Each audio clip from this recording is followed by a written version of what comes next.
자, 오늘 강의를 시작하겠습니다. 존재와 사건 강의 수업 2부의 5번째 시간입니다. 지난주에 이어서 바디우가 플라톤의 파르메니데스에 언급된 일자가 없다면 이라는 가정 속에서 그 다수에 대해서 혹은 비일관적인 다수에 대해서 언급하는 그 부분에 대한 이야기를 계속 이어나가도록 하겠습니다. 원전 텍스트에는 그리고 번역본에서도 성찰 2, 메디타시옹 2 그 부분에 대한 내용이고, 여기서 바디우가 주로 이야기하고자 하는 부분은 무엇인가 하면 칸토와 비교를 해서, 앞으로 우리가 공부하게 될 칸토와 비교를 해서 플라톤은 어떻게 전 칸토주의자였는지, 그러니까 칸토가 나갔던 그 지점 바로 직전까지 나아가기는 했지만 그 앞에서 발을 멈추었는지에 대한 플라톤에 관련된 이야기를 전해드리면서 어떻게 인간의 사유가 역사 속에서 실제 앞에서 발걸음을 멈추게 되는지, 조심스러워하는지, 그런 이야기를 하겠습니다. 자, 지금 제 이야기 목소리가 잘 들리시죠? 자, 그래서 제가 오늘 그 타이틀에는 공백의 불안이라는 제목을 달아놨습니다. 2부의 5강 제목은 공백의 불안입니다. 자, 지난주에는 이런 이야기를 했어요. 없음이 표지된다. 플라톤이 일자가 없다면 파르메니데스와의, 소크라테스와 파르메니데스와의 그 대화를 가정하면서 일자가 없다면 어떤 일이 벌어질 것인가에 대한 이야기를 하면서, 일단은 없다라는 것을 생각하기 위해서는 없는 것을 표지하는 존재자가 필요하다. 없음에 대한 인지가 필요하다. 자, 그런 이야기를 바디우가 했었죠. 바디우가 하면서 파르메니데스의 그 일자가 없다면이라는 그 텍스트에 대한 해석을 전개를 했었죠. 그리고 제가 거기에 덧붙여서 그거 아주 중요한 부분이다. 무언가 우리의 인간의 사유가 시작되려면 없음이라는 개념이 필요하다. 없음이라는 공백이 필요하다라는 이야기를 해드리고, 거기서 정신분석의 여러 가지 이론들을 가지고 와서 없다라는 개념이 표시된 이후에야 비로소 상징계가 게시될 수 있다라는 이야기를 해드렸어요. 그리고 그 이야기를 하면서 지금 여러분 우측에 보이시는 여러분 좌측이죠. 좌측에 보이시는 이 도식을 설명을 드렸어요. 그 도식 다시 가져온 겁니다. 지난주에 봤던 도식이죠. 자, 저 S1이라는 이 S1이라는 거, 이거. 자, 이게 뭐냐? 물론 바디우가 그런 방식으로 텍스트에서 설명하고 있지는 않고, 또한 플라톤도 그런 방식으로 설명을 하고 있지는 않지만, 자, 이건 우리가 이렇게 뭔가 더 본질적으로 생각해 볼 수 있다라는 것, 다시 말해서 첫 번째 기표다라는 거예요. 첫 번째 기표. S1이라는 것은 첫 번째 기표인데, 어떤 첫 번째 기표인가 하면 무언가를 없다라고, 없는 것을 표지하는 첫 번째 기표라는 거예요. 자, 지금 바디우는 플라톤을 따라서 단지 없음을 사유하려면 없음에 대한 인지가 있어야 한다, 없음에 대한 표지가 있어야 한다 라는 수준에서만 없음에 대한 이야기를 다루고 있지만, 사실은 이게 인간의 사유의 영역을 다룰 때에는 보다 확장된 방식으로, 혹은 보다 어떤 의미에서는 구체적인 방식으로 해명이 될 수 있는 부분이죠. 그 부분이 바로 저 S1이라는 것이 결국은 사유의 공간이 게시되기 위해서 인간의 사물로서의 신체를, 인간의 주일상스로서의 신체를 억압하고 표지하고 없는 것으로 돌리는 기능을 할 수 있어야 한다라는 그런 설명을 지난주에 해드렸어요. 그걸 다시 지금 설명드리려고 하는 거죠. 중요한 부분이고, 또한 저 개념과 함께 우리가 바디우가 어떻게 공백을 이해하는지, 수학에서의 공백을 표지하는지, 혹은 수학의 그 귀속관계를, 집합론에서의 귀속관계가 어디서 멈추는지를 설명하는 데 유용한 부분이기 때문에 일단 다시 한번 여러분들에게 기억에 남겨드리기 위해서 이렇게 설명을 하고 있는데, 저 딩이라고 제가 표시해 놓은 저 여기 있잖아요. 딩이라는 이 부분.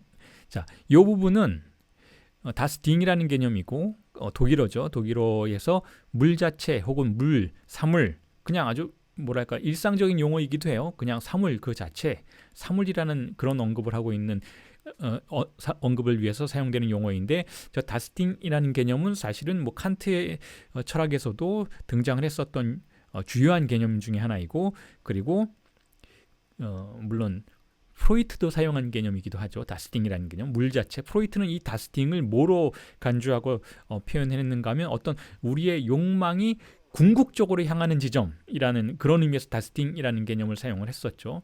프로이트 초기 논문에서 발견된 이론이었죠. 그리고 그것을 락강이 세미나 7에서 가져와서 다시 큰 사물이라는 라쇼즈라는 것 프랑스어로 번역을 해내면서 이 다스팅이라는 개념을 어머니라는 개념, 어머니로서의 욕망의 궁극적 대상으로서, 원초적 대상으로서의 어머니라는 개념을 지시하기 위해서 이 다스팅을 사용을 했던 것이죠. 그래서 이 다스팅은 어떤 의미에서는 정신분석에서는 우리의 기표로서의 사유가 전개되기 이전에 어머니와의 밀착 관계에서 주익상스를 탐닉하는 그러한 주체의 영역을 표시하는 개념으로 다스팅이 사용이 되는 것이죠. 하지만 그 영역에서는 사유라는 것이 존재하지 않아요. 물론 이미지들로서의 어떤 정신 활동은 분명히 존재하겠지만, 우리가 사유라고 할 때는 지금 바디오도 그렇게 생각하고 하이데거도 그렇게 생각하는 바와 마찬가지로 기표의 연쇄를 말하는 것이죠. 제가 지난 수많은 강의들에서 사유, 인간의 사유는 언어적인 기능이다. 언어적인 기능이 아니라면 우리는 그걸 사유라고 부를 수가 없다. 물론 정신활동이라는 건 있을 수 있다. 이미지로서 정신활동을 하고 혹은 감각으로서 정신활동을 할 수는 있지만, 자, 그럼에도 불구하고 우리가 철학적으로 혹은 인문학적으로 혹은 사회적으로 우리가 사유, 생각이라고 말을 할 때는 언어적인 전개를 가정하는 것이다 라고 말씀을 드렸었죠. 자, 그런데 그 언어적인 전개가 가정되기 위해서는 그 언어적인 전개가 개시되어야 한다는 것, 그 기표가 연쇄될 수 있는 공간이 있어야 한다는 것이죠. 그런데 이 기표가 연쇄될 수 있는 공간을 만들어내기 위해서는 기표가 아닌 것을 철저하게 억압하는 과정이 필요하다라는 거예요. 그리고 그 기표가 아닌 것을 혹은 신체인 것을, 주의상스인 것을 혹은 다스팅인 것을 철저하게 억압하는 그 기능을 하는 첫 번째 기표를 우리가 논리적으로 S1이라고 저렇게 표지해 볼 수 있다라는 그런 의미로 이렇게 도식을 그려봤던 거예요. 지금 제가 이렇게 말씀을 드리면, 아니 이게 무슨 마치 어떤 뭐 세포 기능을 설명하듯이 혹은 어떤 의미에서는 어떤 물리적인 어떤 현실적 실증적 세계를 묘사하듯이 이렇게 어떤 물리적인 것이 억압되고 그 억압된 것 위에 억압을 위해서 도래하는 S1이 있고, 그 S1에 의해서 기표가 기표의 공간이 개시가 되면 저 S2가 등장을 해서 환유가 시작이 되어서 언어적인 사유가 가능해진다라는 이런 것들이 실증적인 표현처럼 설명처럼 들리기는 하는데, 그런 게 어디 있느냐라고 여러분들이 질문해 보실 수도 있어요. 자, 저건 실증적인 어떤 대상을 말하는 그 기표들 혹은 표지들, 기호들이 아니고, 다시 말해서 뭐 E는 mc제곱과 같이 어떤 에너지 양을 설명하는 그 궁극적으로 실증적인 어떤 대상들을 표지하는 기호들이 아니고, 우리의 인간의 사유의 과정들을 욕망과 주의상스의 관점에서 추론해 보았을 때 가정될 수 있는 기호식이라고 여러분들이 생각해 주셨으면 좋겠어요. 그러니까 이거는 어떤 실증적인 대상을 가리킨다기보다는 우리의 언어가 어떻게 시작되는지를 논리적인 방식으로 추론했을 때 등장할 수 있는 기표라는 것이죠. 그래서 저 S1이라는 것은 어떤 의미에서는 최초로 억압이 일어날 때 우리가 추론해 볼 수 있는 첫 번째 권력의 기표. 왜냐하면 억압을 하려면 권력이 있어야 하니까. 그래서 어린아이가 말을 배우는 과정 속에서는 권력과 마주하는 그 접점이 필요하니까, 그리고 그 권력을 수용하는 과정이 필요할 테니까, 자, 그런 의미에서 S1은 권력의 기표라고 할 수가 있지만 저 S1 어디서도 찾아질 수 있는 실증적인 기표는 아니라는 거예요. 자, 그런데 그걸 여러분들이 유념하시고, 자, 그런데 저 S1이 두 가지 의미를 가질 수 있다는 거예요. 하나는 억압의 기표예요. 억압. 하지만 억압만 하는 것이 아니고 억압을 했기 때문에 그것을 공백으로 만드는 기표죠. 상실을 우리가 감각하도록 만드는 기표라는 거예요. 단지 억압해서 우리가 완전히 그 무엇이 억압됐는지도 모르는 채로 망각 속에서 살아가는 것이 아니고 우리는 저 억압으로 인해서 상실을 갖게 됐다는 거죠. 상실감을 갖게 되었다라는 거예요. 자, 그게 정신분석의 영역에서는 애도라는 작용을 우리에게 수행하도록 만드는 것이죠. 그런 의미에서 저 S1이 무언가를 상실하도록 만들었다라는 감각을 우리에게 갖게 했기 때문에 그 이후의 삶은 결국 인간의 삶은 애도의 과정이라고 이렇게 정신분석적인 뉘앙스 속에서 설명할 수 있어요. 하지만 똑같은 것을 철학적인 방식으로는 이렇게 설명할 수 있는 것이죠. 저 S1이 결국은 부재라는 감각을 갖게 했다는 거. 부재라는 것은 지금 플라톤의 파르메니데스 편을 설명하면서 바디우가 지적했던 것처럼 없음을 표지하도록 만들었다는 거죠. 궁극적인 없음을 표지하도록 만들었기 때문에 그때부터 우리는 없음에 대해서 이야기할 수 있게 되었다는 것이죠. 없음에 대해서 이야기할 수 있게 되었기 때문에 우리는 없는 것들에 대해서 상상할 수 있게 됐던 거예요. 그 없는 것이 무엇인가요? 정신분석의 차원으로 다시 돌아오면 어린아이에게 없는 건 무언가요? 쾌락인 거예요. 쾌락을 빼앗겼어요. 자, 쾌락을 빼앗겼어. 그런데 저 없음에 대한 표지가 제대로 일어나지 않으면 무엇을 잃어버렸는지 어떤 감각의 상실에 대한 감각을 갖지 못하기 때문에 그렇기 때문에 아이가 욕망을 추구하는 동력도 상실할 수밖에 없게 된다는 것이죠. 그래서 무엇을 상실했는지에 대한 감각이 그게 정확히 무엇인지는 모르지만 상실했다라는 것에 대한 감각을 가져오는 것, 즉 공백을 도입하는 그 강렬도가 크면 클수록 욕망을 추구하게 되는 방식도 강렬해진다라는 것이죠. 그래서 제가 지난주에 말씀을 드렸잖아요. 어렸을 때 사랑을 받았던 바디우의 형은 결국은 우울증에 걸렸다라는 것, 욕망할 수 없는 병에 걸렸다라는 것이죠. 하지만 왜냐하면 충만했기 때문에 어린 시절에 자기가 상실감을 그토록 많이 느끼지는 않았기 때문에 상실감이 적기 때문에 공백도 적은 것이죠. 그 공백, 텅 빈 공허함도 적은 거예요. 그렇기 때문에 그걸 채워야 할 어떤 동력을 갖게 되지 못했다라는 것이죠. 그렇기 때문에 우울증에 걸렸다라는 거예요. 욕망을 추동할 수 있는 그런 성향을 갖지 못했다라는 것이죠. 반면에 바디우가 설명하듯이 본인은 아주 커다란 상실감 속에서 살아왔어요. 왜냐하면 편애했으니까. 어머니의 사랑을 받지 못했어요. 바디우는. 어머니의 사랑을 형이 독차지했죠. 그 어머니가 바디우에게는 사랑을 주는 대신 공백을 주었던 것이죠. 상실감을 주었던 것이죠. 자신이 무언가 결여된 게 있었다라는 강렬한 느낌을 갖게 됐다는 것이죠. 그래서 바디우의 그 이후의 일생은 그 커다란 상실감을 채우기 위한 격렬한 투쟁의 연속이었고 욕망의 연속이었다라는 것이죠. 자, 그런 의미에서 욕망의 비밀은 거기에 있다라는 거예요. 욕망의 비밀. 우리가 상실감을 가질수록 우리는 더 많이 욕망할 수 있게 되고 더 강렬하게 욕망할 수 있게 되는 과정으로 들어가는 것이고 우리가 상실감을 갖지 못하면 무언가 부족함을 느끼지 못하면 우리는 욕망할 수 없게 된다라는 거예요. 그런 의미에서 우리는 움직일 수 없게 되고 추구할 수 없게 되고 투쟁할 수 없게 된다라는 것이죠. 행복을 찾을 수 없게 된다라는 것이죠. 자, 그런 영역까지 우리가 확장시켜서 사고해 볼 수 있는 바로 그 상실을 표지함, 부재를 표지함에 대해서 즉 다스팅에 대한 억압과 배척과 공백과 상징계의 공간을 게시하는 그 S1의 기능 이후에 무엇이 등장하는가 하면 바로 S2가 등장한다. S2가. 이 S2는 뭐냐면 S2는 기표들의 연쇄인 거예요. 둘 이상의 기표가 계속 연쇄되는 것이죠.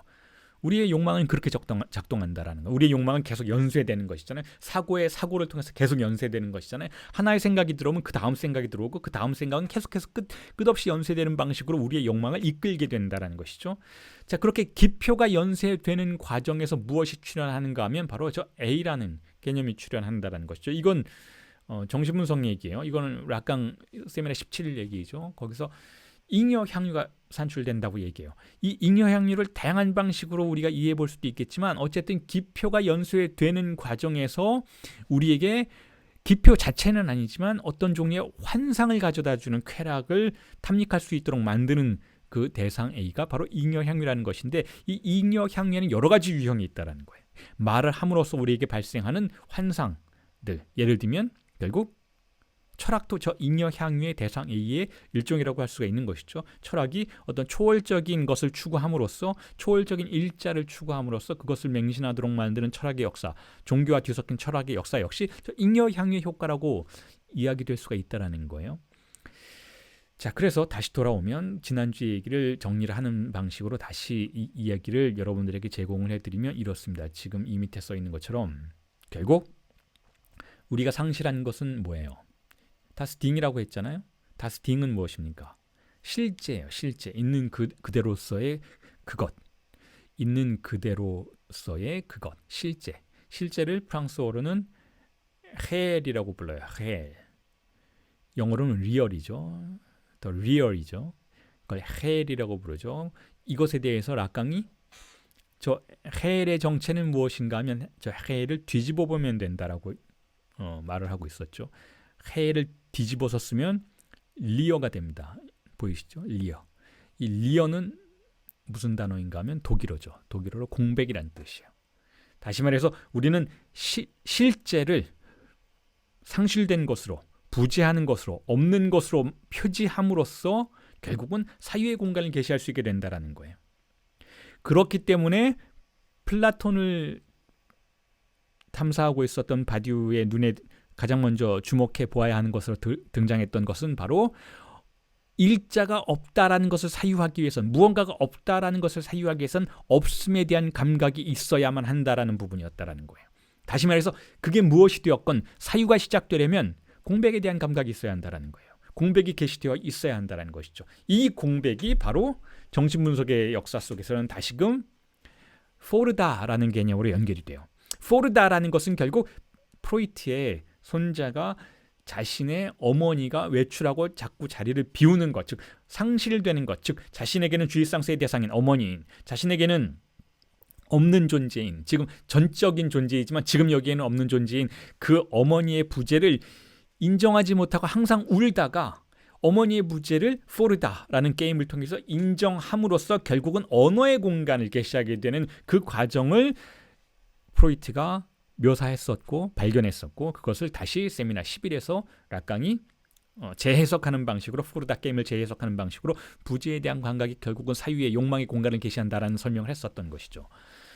자, 그런 이야기로 우리가 설명을 해볼 수가 있어요. 하지만 제가 여기 물음표를 이렇게 붙여놓았고, 이 사유의 공간 속에서 등장하는 저 환상이 다스틴 그 자체인가 에 대해서 물음표가 붙여질 수 있다는 부분을 지난주에 화면에 표시는 해놓았지만 설명은 드리지 않았어요.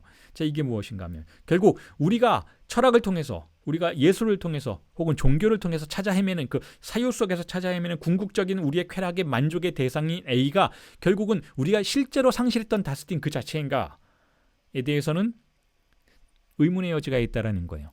우리가 찾아낸 것은, 우리가 잃어버린 것을 찾아낸 그것은 결국 우리가 잃어버렸다라는 감각 속에서 새롭게 만들어낸 창조물일 뿐이지 원래 상실한 그것은 아니라는 것이죠. 자, 그런 의미를 설명드리기 위해서 저 물음표를 달아놓았던 것입니다. 자, 그리고 나서 다시 플라톤으로 들어가면 이렇습니다. 플라톤은 무한성에 대해서 사유하기 위해서 사실은 이 파르메니데스 편을 이야기했던 것은 아니에요. 일자가 없다면 어떤 일이 벌어지는가에 대한 그런 사유를 위해서 일자가 없는 공간을 탐사하다 보니, 그렇다면 일자가 없다면 카오스가 있구나 라는 그런 의미에서 일자의 없음에 대한 사유의 게임을 시작했던 것이죠. 자, 어쨌든 그렇지만 그 파르메니데스 편에 나오는 플라톤이 우연히 접근하게 되었던 그 일자 없는 다수라는 개념에 대해서 일단 해명을 한번 해보면 이렇습니다. 자, 일자가 없다면 무엇이 있는가에 대해서 플라톤이, 그렇다면 일자가 없다면 다수가 있다. 하나가 없으면 다수가 있는 것이죠. 하나라는 개념이 없다면, 일자가 없다면 그곳의 반대편에 있는 다수들이 남겠구나 라는 사유의 어떤 여정이 이어졌던 것이죠. 그리고 그 일자가 없는 다수란 무엇인가? 무한정 확산되는 다수라는 것, 어떤 통제할 수 없는 다수라는 것이죠. 개념적으로 그렇다라는 거예요. 일자가 없다면, 자, 일자가 없으면 다수를 통제할 수 없으니까, 다수가 셈해지지 않으니까 결국은 무한정 확산되는 다수만 남는다라는 것이고, 그것은 해체 그 자체라는 것, 계속해서 해체해 나가는 것, 어떤 것이 구성되는 게 아니라 계속 무너져 나가는 것. 자, 그런 것들만 존재하게 된다라는 지금 사유의 게임과 사유의 어떤 유희를 하고 있는 거예요. 그래서 그 다수는 그런 의미에서는 다수 그 자체인 다수라는 거예요. 다수 그 자체인 다수. 그리고 플라톤은 자 그렇게 해서 이런 다수는 일관된 다수가 아니라 즉 일자에 의해서 셈해진 다수가 아니라 비일관적인 다수라고 규정을 하고 그 비정합적이라고도 표현을 하죠. 콩시스텅, 앙콩시스텅 이런 표현이에요. 콩시스텅은 자, 일관적이고 정합적이라는 뜻이고 앙콩시스텅은 비일관적이고 비정합적이라는 것이 뜻인데 자, 그런 다수와 우리가 마주했을 때 자, 플라톤의 관점에서는 그것은 사유 불가능성 그 자체다라고 파악하는 거예요. 일자가 없다면 사유가 작동하지 않으니까. 사유는 여러분 이미 여러분들에게 말씀드렸던 것처럼 사유가 무엇인가, 철학에서 사유란 무엇인가 하면 구조라는 거예요. 구조. 상황이 구성되는 것을 말해요. 시츄에이션이 구성이 되어야 시츄에이션이 구성이 되어야 우리의 사유가 가능해진다는 거죠. 다시 말해서 그 우리 앞에 주어진 무언가에 대해서 하나로 셈하기가 작동을 해야 우리는 사유할 수 있게 된다는 거예요. 그런데 만약에 그런 셈 자체가 부재한다든지 상황이 부재한다든지 그렇게 함으로써 구조가 부재하게 되면 어떤 것이 있다라고 가정을 할 수 있지만 자, 그것은 사유가 더 이상 접근할 수 없는 영역이라는 의미에서 바디우는 거기를 사유의 한계점이라고 표현하고 혹은 지평이라고 표현을 하죠. 지평, 끝나는 지점이라는 거예요. 수평선과 같이 어떤 우리가 눈으로 확인할 수 있는 바다의 끝나는 지점 혹은 지평선과 같이 우리가 눈으로 확인할 수 있는 육지가 끝나는 지점, 지평이라는 것이죠. 자, 거기가 바로 일자 없는 다수의 영역이라는 거예요. 자, 그래서 바디우가 이걸 이렇게 설명을 하고 있습니다. 그 원전을 한번 읽어보면 이렇습니다. Ce que Platon veut ici nous transmettre et en quoi il est précontorien, c'est que nulle figure d'objet pour la pensée n'est en état de rassembler et de faire consister le multiple pur. Le multiple sans un, en sorte qu'à peine advient le rang comparable à la fuite des scènes d'un rêve. 44페이지에 있는데 자, 이걸 이렇게 번역을 해볼 수가 있어요. 플라톤이 우리에게 전수하고자 하는 그것은 그러한 점에서 그는 전칸토주의자이기도 한데 자, 그것은 사유를 위한 그 어떤 대상의 형상도 일자 없는 다수이자 순수 다수를 규합하여 정합적인 것으로 만들 수 없다는 것이며 자, 이는 따라서 꿈의 장면들이 도래하자마자 사라지는 것에 비교되도록 한다. 자, 일자가 없는 다수는 그걸 순수 다수라고 할 수가 있다면 자, 그걸 규합할 수가 없다라는 거예요. 그걸 규합해서 정합적인 것으로 만들 수가 없다라는 것이죠. 그래서 플라톤은 이것을 뭐라고 부른가 하면 꿈이라고 불러요. 꿈. 그건 꿈에 불과하다. 우리의 사유가 정확하게 작동하려면 의식이 깨어 있어야 하고 그 깨어 있는 의식을 통해서 무언가가 판단되고 규정되고 이해되고 수용되어야 할 텐데 자, 그런데 지금 이 순수 다수와 우리가 마주하면 마치 꿈을 꾸듯이 우리는 아무것도 이해할 수 없을 것이다 라는 거예요. 자, 그런데 이 꿈에 대한 이야기는 우리가 아주 흥미롭게도 다른 방식으로 이해할 수 있어요. 바로 이 꿈에까지 접근해서 그 꿈의 논리를 파악하고자 했던 사람이 바로 프로이트죠. 그러니까 플라톤은 카오스 앞에 멈추었고 그 멈춘 상태에서 더 나아가지 않으려고 했어요. 그건 그냥 꿈이다라고 했어요. 그리고 그러한 역사가 19세기 말까지 이어졌다라는 거예요. 19세기 말까지, 19세기 중엽까지 이어졌다라는 것이죠. 그런데 먼저 그 꿈의 영역이라고 플라톤이 표현했던 그 순수 다수 혹은 진정한 무한이라고 부를 수 있는 그 영역에 아주 엄밀하고 논리적인 방식으로 먼저 접근해서 그것을 논리적으로 파악하고자 했던 사람은 사실 프로이트 이전에 칸토라는 거예요. 칸토는 거기서 그 순수 다수의 영역을 논리적으로 사유할 수 있는 방안을 고안해내려고 그 꿈의 영역이라고 불리우는 장소로 한 발짝 나아갔다라는 것이죠. 그리고 곧 다시 칸토 이후에 프로이트는 실제로 꿈의 해석이라는 텍스트를 작성을 하면서 그 꿈의 영역에서 작동하고 있는 논리를 파악하고자 했다라는 거예요. 물론 그 이전에도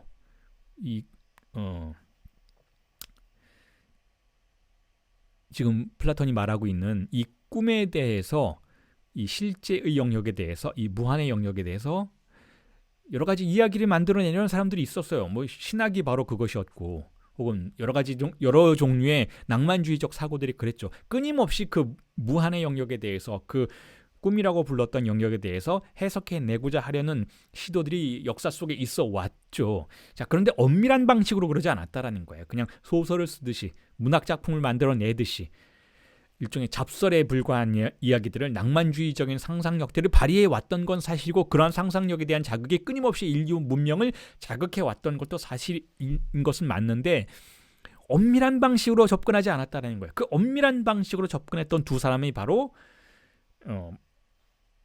바디우는 칸토를 명백하게 가리키고 있고, 저는 프로이트 역시 그러했다라고 주장하고 있다는 것이죠. 프로이트는 꿈의 해석을 통해서 그렇게 했고, 우리의 무의식을 엄밀한 방식으로 탐사하는 여정을 통해서 그렇게 했던 것이고, 칸토는 연속체 가설과 같은 무한을 다루는 수학적인 이론, 집합론의 이론을 통해서 접근했다라는 것이죠. 자, 그렇다고 해서 다시 한번 말씀을 드리지만 플라톤이 겁쟁이냐? 플라톤이 뭐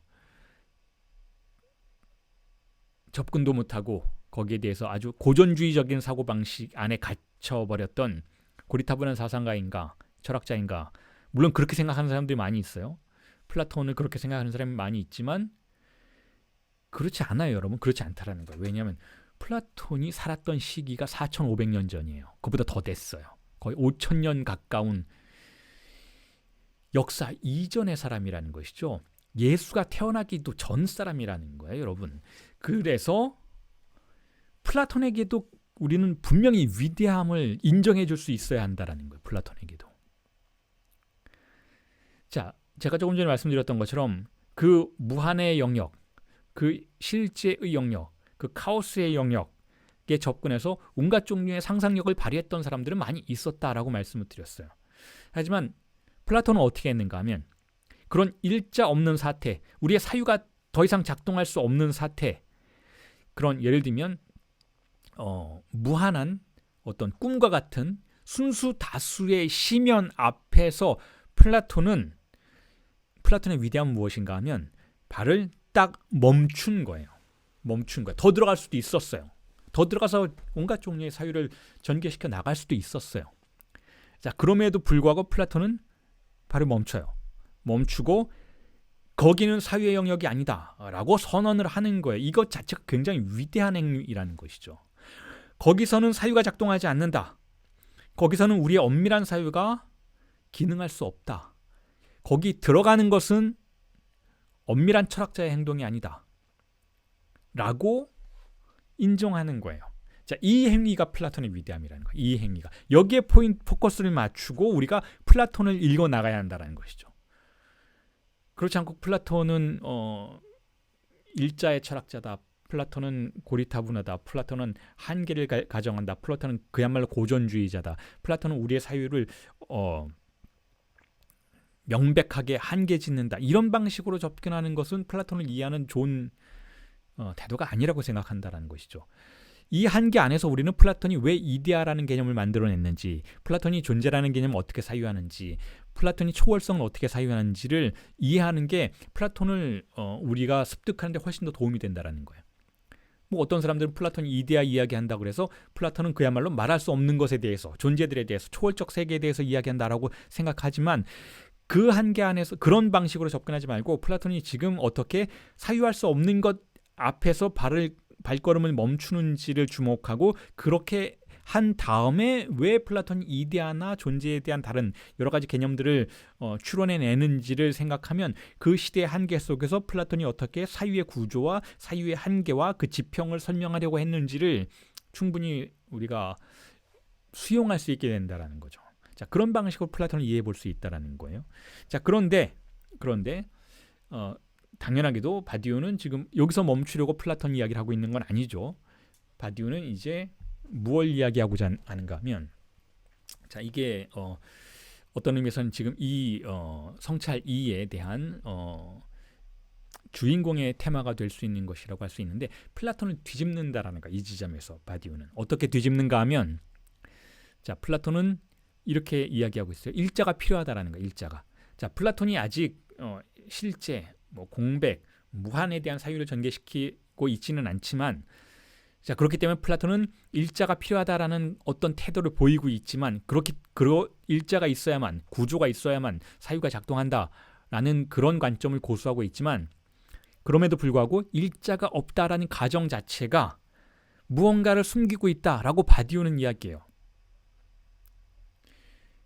자, 그래서 제가 처음에 이 성찰 2를 들어가면서 우리나라 그 세물기록 판본에서는 언급되지 않은, 번역이 고의적으로 누락됐는지 어떤 방식으로 누락됐는지 어쨌든 그 문장이, 그 문제시되는 그 문장, 일자가 없다면 아무것도 없다가 아니라 아무것이 있다라는 개념으로 전개될 수 있는, 뒤집힐 수 있는 그 문장, 그 문제 제기적인 문장에 대한 해석을 이렇게 볼 수 있다라는 것이죠. 즉, 일자가 없다면 아무것도 없다 라는 이 문장, 이렇게 해석하지 말아야 한다고 바디우는 지금 이야기하고 있는 거예요. 이 플라톤의 이 문장이 일자가 없다면 아무것도 없다. 시랑네빠 히앙네가 아니고 시랑네빠 히앙에라고 번역해야 한다는 거죠. 즉, 일자가 없다면 아무 것이 있다라고 번역할 수 있어야 한다는 거예요. 이 히앙이라는 것, 우덴이라고 고대 그리스어에서는 표기하는, 지금 여기 여러분들에게 제가 표기해 놨잖아요. 이 우덴이라는 단어는 아무것도 없다라는 뜻이, 아무것이라는 단어, nothing이라는 뜻이죠. 하지만 nothing이 있다라는 거예요.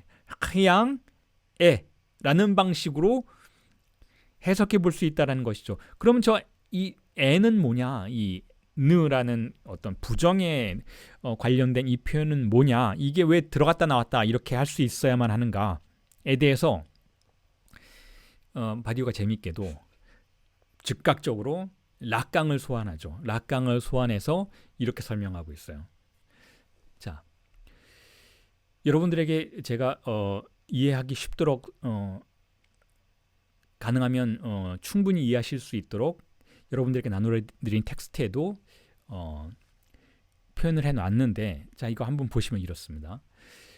프랑스어에는, 자, 이 바디우 프랑스 사람이잖아요. 그래서 expletive 라는 표현이 있어요. expletive 라는 문법적인 개념이 있어요. 그걸 허사라고 우리나라 말로는 번역을 하고 있는데,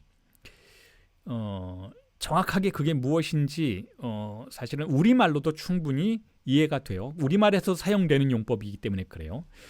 자, 그래서 제가 일단 한 문장을 말씀을 드리고, 지금 제가 무슨 이야기를 전달해 드리려고 하는지, 그리고 바디우가 왜 그 expletive 라는 용어를 락강으로부터 빌어와서 사용하고 있는지에 대한 이야기를 정리를 해드리겠습니다. 먼저 이 부분부터 제가 읽어볼게요. 나는 그가 오지나 않을까 두려웠다. 자, 나는 그가 오지나 않을까 두렵다. 이런 표현 우리 쓰죠. 우리 한국말에도 있어요. 오지나 않을까. 자, 나는 그가 원래는 올까봐 두려웠다라는 뜻이에요. 난 그 사람이 올까봐 두려워. 난 그 사람 오는 거 무서워. 자, 그런 표현이죠. 그런데 어떻게 썼는가 하면, 나는 그가 오지나 않을까. 자, 여기까지만 읽어보면 뭐예요? 오지나 않을까. 오지 않을까. 오지 않는다는 뜻이잖아요. 자, 않는다란 말이 있잖아요, 여기. 왜 이런 표현을 썼을까요? 우리말에 왜 이런 표현이 있을까요? 그냥 나는 그 사람이 올까봐 두렵다라고 말하면 되잖아요. 그런데 오지 않을까, 오지나 않을까 두렵다. 오지 않으면 두렵지 않잖아요. 자, 이거 분명 이 문장은 명백하게 그 사람이 오면 난 두렵다는 뜻이에요. 올까봐 두렵다는 거예요.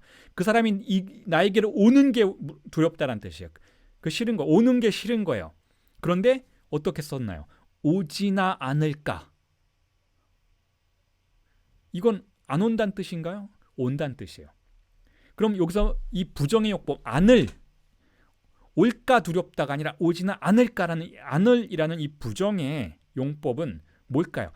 자, 이게 바로 불안의 대상에 대한 허사적 용법이라는 거예요. 그래서 프랑스어에도 이런 용법이 있어요. 그게 뭐냐면 나는 그가 오지는 않을까를 그대로 오지는 않을까 두렵다를 그대로 프랑스어로 읽으면 J'ai peur qu'il ne vienne. J'ai peur. 두렵다. que il ne vienne. 여기서 느가 있죠. 빨간색으로 표시되어 있죠. 여기. J'ai peur qu'il ne vienne 이라고 한다면 이건 역시 나는 j'ai peur. 나는 두렵다. que il viend이에요. 그게 그 사람이 오는 게 두렵다라는 거예요. 하지만 il ne viend이라고 오지도 않을까라는 부정의 용법이 사용되고 있어요.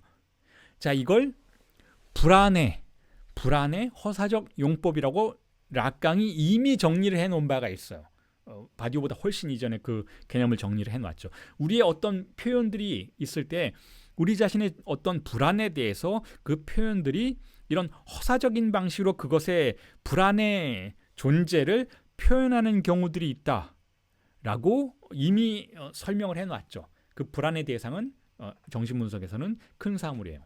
그 불안의 대상은 정신분석에서는 주의상스인 거죠. 그 주의상스에 대해서 우리가 무언가를 말할 때에는 고지고대로 말하는 방식이 아니다. 우리는 항상 우회적으로 말하고 항상 비켜서 말한다.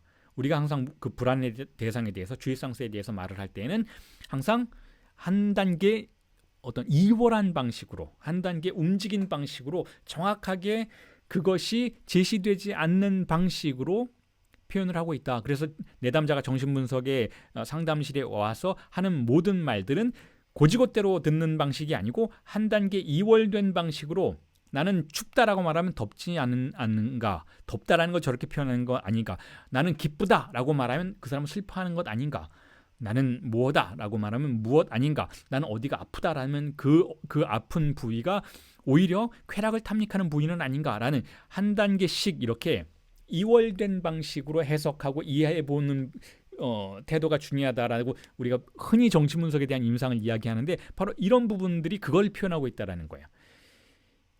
자, 그렇다면 이걸 왜 이야기하고 있는가 하면 지금 다시 플라톤으로 돌아가서 그리고 바디우의 플라톤 해석으로 들어가서 읽어보면 이렇다는 거예요. 일자가 없다면 si l'un n'est pas, rien n'est.에서 저 N은 저 향이 있을까봐 두려워하는 마음을 표현하는 것이라고 해석할 수 있다라는 거예요. 즉 무는 여기서 뭔가요? 공백이죠. 공백은 무언가요? 질서의 부재인 것이죠. 질서의 부재는 무엇인가요? 카오스인 것이죠. 카오스의 부재는 무엇인가요? 일자가 없는 상태인 것이죠. 일자가 없는 상태는 무엇인가요? 사유가 불가능한 상태인 것이죠. 그와 같은 실제에 대한 불안을 표현하는 것이다라는 거예요. 그러니까 이런 표현을 쓸 때 플라톤의 심리는 결국 일자가 없다면 아무것도 없다라고 말하고 있지만 일자가 없다면 그 아무 것이 그 공백이 있다라는 것을 역설적으로 말하고 있는 것 아닌가라고 해석할 수 있어야만 한다라는 것이죠. 자, 그런 의미에서 플라톤은 지금 무한을 혹은 순수 다수를 부정하고 있는 것이 아니라 오히려 역설적으로 인정하고 있는 것이라고 해석해 볼 수 있다라고 바디우는 제안하고 있는 거예요. 그래서 이렇게 이야기하고 있죠. 지금까지 이야기했던 것을 바디우가 이렇게 원전에서 45페이지에서 이야기를 하고 있습니다. 읽어볼게요. Qu'est-ce que le rien? La langue grecque parle plus directement que la nôtre, qui s'embarrasse de cette incise du sujet lisible depuis Lacan, dans le nœud explétif. Car rien n'est si dit, uden estin, soit rien est. Il faut donc plutôt penser ici que rien est le nom du vide et transcrire l'énoncé de Platon de la façon suivante. Si l'un n'est pas, ce qui vient à la place de plusieurs est le pur nom du vide. En tant que seul, il subsiste comme être. 번역을 하면 이렇습니다. 하지만 아무 것, le rien이죠. 아무 것은 무엇인가? 그리스어는 프랑스어보다 더 직접적으로 말하고 있는데 자, 이는 락강 이후부터 읽어낼 수 있게 된 느의 허사적 기능 속에 삽입된 근심하는 주체이다. 그러니까 주체의 불안을 표현하고 있다는 거예요. 왜냐하면 아무것도 없다. 해양 내는 아무것이 있다. 즉 우데네스틴이라고 말해지는 것이기 때문이다. 여기서 우데네스틴은 고대 그리스어죠. 고로 여기서는 아무것을 공백의 이름인 것으로 생각해야 하면 플라톤의 연설을 다음과 같이 번역해야 한다. 만일 일자가 없다면 일자가 있으면 그 다수의 자리에 뭐가 와요? 정합적인 다수가 오는 것이죠. 그런데 일자가 없다면 그 자리에 오는 것은 공백의 순수 이름이라고. 이는 오직 그것만이 존재와 같이 존속되리라는 것이다. 자, 여기서 한글 판본에서는 이건 좀 번역하기가 곤란하기 때문에 좀 뭉갰다라고 볼 수 있는 그런 부분인데, 여기서 정합적 다수라고 표현된 이것은 사실 다수라는 표현이 여러분 제가 여러 차례 말씀을 드렸지만 multiple이라는 단어예요. multiple. 영어로 하면 multiple이죠. 자, 다수라는 단어는 프랑스어에서 multiple, 바디우가 사용하는 다수라는 개념은 multiple이라고 항상 표현이 되고 있어요. 자, 그런데 이 multiple은 두 가지가 있다라고 이미 말씀을 드렸어요. 한 가지는 정합적인 다수, 즉 multiple consistent인 게 있죠. 자, 정합적 다수를 그렇게 표현해요. 그리고 multiple inconsistent은 비정합적 다수, 즉 일자 없는 다수인 것이죠. 순수 다수인 것이죠. 자, 그런데 여기서는 뭐라고 썼는가 하면 일자가 없다면 정합적 다수의 자리에 오는 것은 이라고 표현할 때 여기서는 multiple이라는 단어를 쓰지 않고 plusieux라는 단어를 썼어요. plusieux는 영어로도 번역하기가 조금 애매하고 우리나라 말로도 번역하기가 좀 애매해요. 그냥 plusieux는 여럿이라는 뜻이에요. 여럿. 근데 이 여럿이라는 것은 우리가 개수를 확인할 수 있는 여럿을 말해요. 그래서 바디우가 특히 다른 데선 그걸 쓰지 않지만 이 플라톤의 일자와 다수 개념, 특히 이 다수 개념을 일자와 관련해서 대응하는 것으로 말을 할 때에는, 즉 정합적인 다수이지만 더욱더 플라톤적인 개념이 묻어있는 것으로 말을 할 때에는 플루지어크라는 단어를 써요.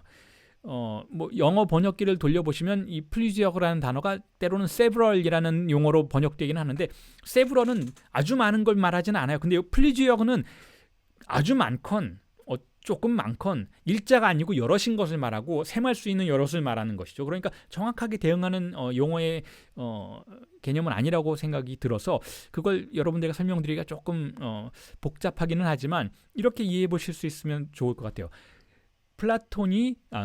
바디우가 이 텍스트에서 플라톤을 다룰 때 다수라는 용어를 굳이 multiple이라는 단어를 쓰지 않고 플루지어크라는 단어를 쓰는 것은 플라톤이 일자와 다수라는 개념을 가정을 할 때 하나가 아닌 것으로서의 다수, 그렇지만 셈해진 것으로서의 다수를 꼭 집어서 규정하는 그 단어를 바디우는 구별하기 위해서 multiple이라는 단어 대신 플루지어크라는 단어를 썼다라는 것이죠. 그거는 아주 정합적인 것을 말하는 것이죠.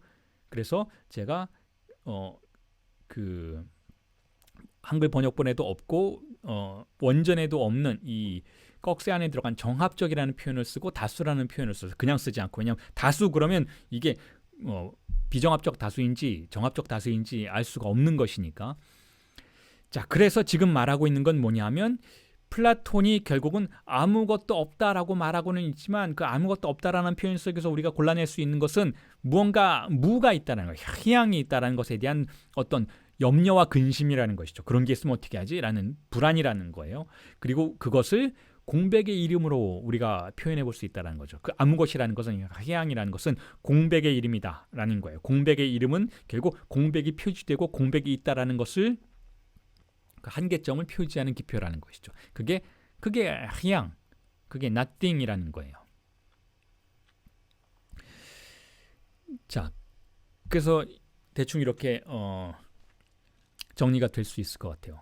일자가 없다라는 지금 게임을 하고 있었잖아요. 플라톤의 파르메니데스 편을 읽으면서 바디우가 일자가 없으면 어떤 일이 벌어지는가에 대한 이야기들을 하고 있었는데, 거기서 우리가 읽어낼 수 있는 것은, 자, 일자가 없으면 아무것도 없다라는 표현이기도 하지만 일자가 없을 때 존재할 수 있는 그 무에 대한 불안을 우리가 읽어낼 수도 있다라는 것이죠. 그리고 그 무, 그 공백의 이름으로서의 그 무가 바로 어떤 의미에선 무의 존재점을 표시하는 기표라고 이해할 수 있다는 것이죠. 그리고 그것은 어떤 무한한 다수의 이름이기도 하다라는 거예요. 공백은 바로 무한한 다수, multiple illimite라는 무한 다수의 이름이기도 하다라는 것이죠. 일자가 부재한다면 우리가 도출해낼 수 있는 것은 플라톤은 어떤 근심과 염려 속에서 불안 속에서 아무것도 없다라고 말을 했지만 사실은 일자가 없다라는 가정 속에서 우리가 맞닥뜨리게 되는 것은 실제라는 거예요. 실제. 즉 무한성이라는 것이죠. 진정한 무한성. 그래서 거기에 용어가 몇 가지 설명이 되고 있어요. 제가 그 부분을 인용해서 여러분들에게 읽어드리지는 않았지만 용어가 두 가지가 설명이 되고 있죠. 플라톤은 그래서 이 폴라라는 단어, 여기 그리스어로 이렇게 쓰여져 있는데 폴라라는 이 단어는 정합적 다수를 표현할 때 플라톤이 사용했던 용어이고 그 밑에 플레토스라는 단어는 비정합적 다수라는 것을 사유할 때 플라톤이 제시했던 용어라는 거예요. 그래 이 두 고대 그리스의 용어가 결국은 일관적 다수와 비일관적 다수를 플라톤이 사유했던 흔적으로서 우리가 파악해 볼 수 있다라는 것이죠. 자, 이렇게 쭉 여러분들과 함께 제가 이렇게 살펴 나가는 이 여정이 결국은 우리가 그 사건의 그 코엔의 수학적인 그 사건적인 논리들을 파악하기 전까지는 어떤 방식으로 이해하실 수 있는가 하면 결국은 일종의 공백을 찾아 나서는 여정으로 이해하실 수 있다는 거예요. 지금 이 플라톤 편을 바디우가 이렇게 소개하는 이유는 결국 우리는 지금 공백을 중요시한다는 거예요. 공백을 찾아 나서고 있다는 것이죠. 존재하는 모든 것들이 결국 존재의 한쪽 측면이라면 그 반대쪽 측면은 그 나머지 반쪽은 공백이라는 것이고 그걸 어떻게 사유 속에서 추론해낼 수 있는지를 바디우가 하나하나 제시하고 여러분들에게 그 길을 열어 보이고 있다라는 거예요. 자, 그래서 바디우가 그 부분에 대해서 이렇게 언급하고 있는 내용을 읽어드리도록 하겠습니다. 자, 뭐라고 하고 있는가 하면 지금까지의 내용들을 정리하는 언급인데 이렇게 이야기하고 있죠. Si l'un n'est pas, rien n'est 혹은 rien est veut aussi dire ce n'est qu'en pensant jusqu'au bout le non-être de l'un que advient le nom du vide comme unique présentation concevable de ce qui imprésentabile supporte en tant que multiplicité pure toute présentation plurielle, c'est-à-dire tout effet d'un.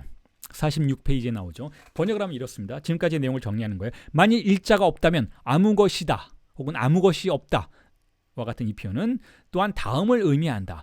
일자의 비존재를 플라톤이 지금 그렇게 했었던 것이잖아요. 파르메니데스와 함께 일자의 비존재를 극단까지 사유함으로써만이 공백의 이름이 도래하게 되는데 이게 플라톤이 도달한 장소예요. 일자가 없다라는 그 일자의 비존재를 극단까지 사유의 실험 속에서 전진해 나아가 보았을 때 발견하는 것이 바로 공백의 이름이라는 것이죠. 이는 모든 일자의 효과라는 것이고 따라서 모든 정합적인 다수적 현시인 그것을 지탱하는 순수 다수로서의 비현시적인 그것에 대한 유일한 현시로서의 공백의 이름이라는 거예요. 즉 우리가 일자가 없다라는 일자 효과가 부정되는 사유의 실험을 끝까지 우리가 추구해 나가 보았을 때 발견하게 되는 것은 무엇인가 하면 바로 플라톤이 그렇게 했던 것처럼 공백의 이름을 발견하게 된다는 거죠. 그리고 그와 같은 역사적인 사유의 흔적은 이미 4500년 전에 있었다라는 거예요. 그게 플라톤의 업적이라는 것이죠. 공백의 이름이 이미 발견되었었다라는 거예요. 지금 우리는 어떤 의미에서는 여러분 사유의 역사를 지금 탐사하고 있는 것이기도 해요. 사유의 역사를 탐사하는 것이기도 하고 우리가 그 서론을 일부에서 공부할 때 이 바디우의 이 텍스트를 어떤 의미에서는 사유의 역사 어떻게 우리가 무한에 접근해 가는지 역사를 하나하나 짚어나가고 역사 속에서 그 발견의 과정들이 어떻게 진행되어 왔었는지를 이해하는 그와 같은 방식으로 공백의 역사서로 읽을 수도 있다라고 여러분들에게 설명을 해드렸었잖아요. 자, 그런 의미에서 지금 우리는 플라톤의 지점을 파악하고 있는 것이고 플라톤이 어떻게 공백과 마주하게 됐는지 공백의 이름을 발견하게 되었는지 자신이 완전히 원하는 방식으로는 아니었지만 은연중에 20세기의 락강이라면 무의식적으로 혹은 자신도 모르게 알랑수의 방식으로 어떻게 그 공백의 이름을 발음하게 되었는지를 마치 말실수와 같이 정신분석에서 그 말실수라는 개념이 아주 중요하잖아요. 그런데 지금 바디우가 플라톤을 읽는 방식이 바로 그렇게 락강적인 방식이라는 거예요. 플라톤이 말하고 싶진 않았지만 말할 수밖에 없었다라는 것이죠. 그게 무엇인가 하면 바로 공백의 이름을 발음할 수밖에 없었다라는 거예요. 완전히 동의하지 못하는 상태에서 그 공백의 이름을 발음하게 되었다라는 것이죠. 그 역사를 우리가 탐사하고 있다라는 거예요. 우리가 4,500년 전에 있었던 그 공백의 이름의 발견의 순간을 지금 조우하고 함께 살펴보고 있다라는 것이죠. 즉 이름 붙일 수 없는 것에 이름을 붙이는 과정, 명명 불가능한 것을 표지하는 그 과정을 우리는 지금 보고 있다라는 거죠. 그래서 이런 도식이 성립이 된다라는 거예요. 4,500년 전에 서구 사유의 역사 속에서는 실제, 조금 전에 여러분들에게 플레토스라고 말씀을 드렸잖아요. 플레토스, 그 실제, 즉 셈해지지 않는 다수, 무한정 확산되는 다수, 통제할 수 없는 다수, 즉 질서가 공백인, 질서가 없는 다수에 대해서 이름을 붙인다라는 거죠. 여기에 공백이 있다라고. 그렇게 이름이 표지된 이후에 우리는 거기에 대해서 사유를 진행시킬 수 있게 된다는 거죠. 거기서 전개되는 다수를 우리는 폴라라고 부른다는 거예요. 폴라는 정합적 다수라고 말씀을 드렸죠. 자, 그래서 그 다음에는 이렇게 정리를 하고 있습니다. 바디우의 이야기를 읽어드릴게요. 자, si l'on admet que être c'est être en situation, c'est-à-dire pour un grec déployer sa limite, il est exact qu'en supprimant il y a de l'un, on supprime tout, puisque tout est forcément plusieurs. 여기서도 plusieurs라는 단어가 나오죠. 자, 번역을 하면 이렇습니다. 그리스인들에게 존재한다는 것이란 뭐냐 하면 곧 상황 내부에 존재한다라는 거예요. 자, 이거 지금 존재에 관련된 규정을 다시 한번 확인하고 있죠. 그리스인들은 존재론을 시작했는데, 그러니까 명백하게 어떤 문서의 역사 속에서 발견되는 존재에 대한 사유는 서구에서는 일단 고대 그리스에서 발견이 된다라는, 우리가 그런 이야기를 하잖아요. 그래서 철학은 고대 그리스에서 시작이 되었다. 여기서 말하는 철학은 서구 철학을 말하죠. 서구 철학은 고대 그리스에서 시작이 되었다. 소크라테스 이후로 플라톤이 그것을 받아쓰므로써 혹은 자기의 생각을 통해서 재편집함으로써 철학의 클래식이 구성이 되고 구축이 되었다. 시작점은 거기이다 라고 이야기들을 한다라고 하잖아요. 물론 플라톤 이전에도 사유의 역사가 있었지만 서구에서, 하지만 그걸 우리는 철학의 기원이라고 보지는 않는 이유는 지금까지 여러분들과 함께 살펴보았던 것처럼 플라톤만큼 엄밀하지 않았다는 것이죠. 플라톤만큼 엄밀하지 않고 보다 초월적인 사유 혹은 그 실제에 대해서 묘사하는 사유, 이런 것들이 주를 이뤄왔었는데 플라톤으로부터 시작된 그 철학의 역사에서는 엄밀함이 도입되었다라는 거예요. 엄밀함. 다시 말해서 이름 붙일 수 없는 것에 대해서는 이름 붙이지 않고 사유할 수 없는 것에 대해서는 사유하지 않는 태도가 플라톤에 의해서 정립되었기 때문에 고대 그리스에서 플라톤으로부터 아테네에서 존재론이 시작되었다. 옹톨로지가 시작되었다. 철학이 시작되었다라고 우리가 가정한다라고 말씀을 드렸는데, 자, 그 고대 그리스의 사람들에게, 즉 플라톤의 사람들을 이야기해요. 플라톤 주변에 있던 사람들. 자, 존재란 무엇인가? 존재란, 그 사유의 대상인 존재란 무엇인가 하면 상황 내부에 존재한다는 뜻이에요. 제가 말씀드렸잖아요. 존재는 사유 가능한 것이다. 사유 가능하지 않으면 그걸 존재라고 부르지 않는다라고 말씀을 드렸잖아요. 사유 가능한 상황을 우리는 시츄에이션이라고 부른다. 즉 집합론 안에, 집합의 기호 안에 들어온 원소들을 말한다라고 말씀을 드렸죠. 물론 그것이 전부는 아니에요. 그것이 전부는 아니에요. 그 반쪽, 존재의 반쪽은 그 너머에 있어요. 자, 그렇지만 그 내부에 대해서 일단은 엄밀하게 사유를 진행시켜야 돼요. 어떻게 상황이 구성되는지를 알고 있어야 그 상황의 반쪽 너머에 무엇이 있는지에 대해서 우리가 가늠해 볼 수 있다는 것이죠. 자, 그렇기 때문에 그리스인들에게는 존재한다는 것은 상황 내부에 존재한다는 것이고, 자, 번역을 계속해 드릴게요. 그것은 곧 한계를 정하는 것이라는, 자, 한계를 정한다라는 거예요. 한계를 정한다라는 건 기준을 정한다라는 거예요. 자, 그와 같은 사실을 우리가 인정한다면 일자가 거기 있다라는 것을 폐지했을 때 어떤 일이 벌어지는가? 일자가 거기 있다라는 것을 폐지하면, 자, 그러한 행동은 명확하게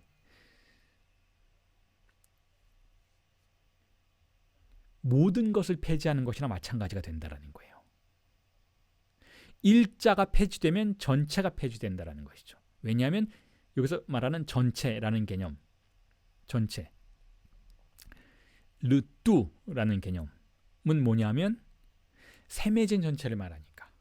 자, 사유의 대상이 그 다수들이라면, 그 여러들이라면 그 여럿의 그 전체는 결국 세매진 전체를 말해요. 세매진 전체니까 그게 아무리 많더라도, 그게 아무리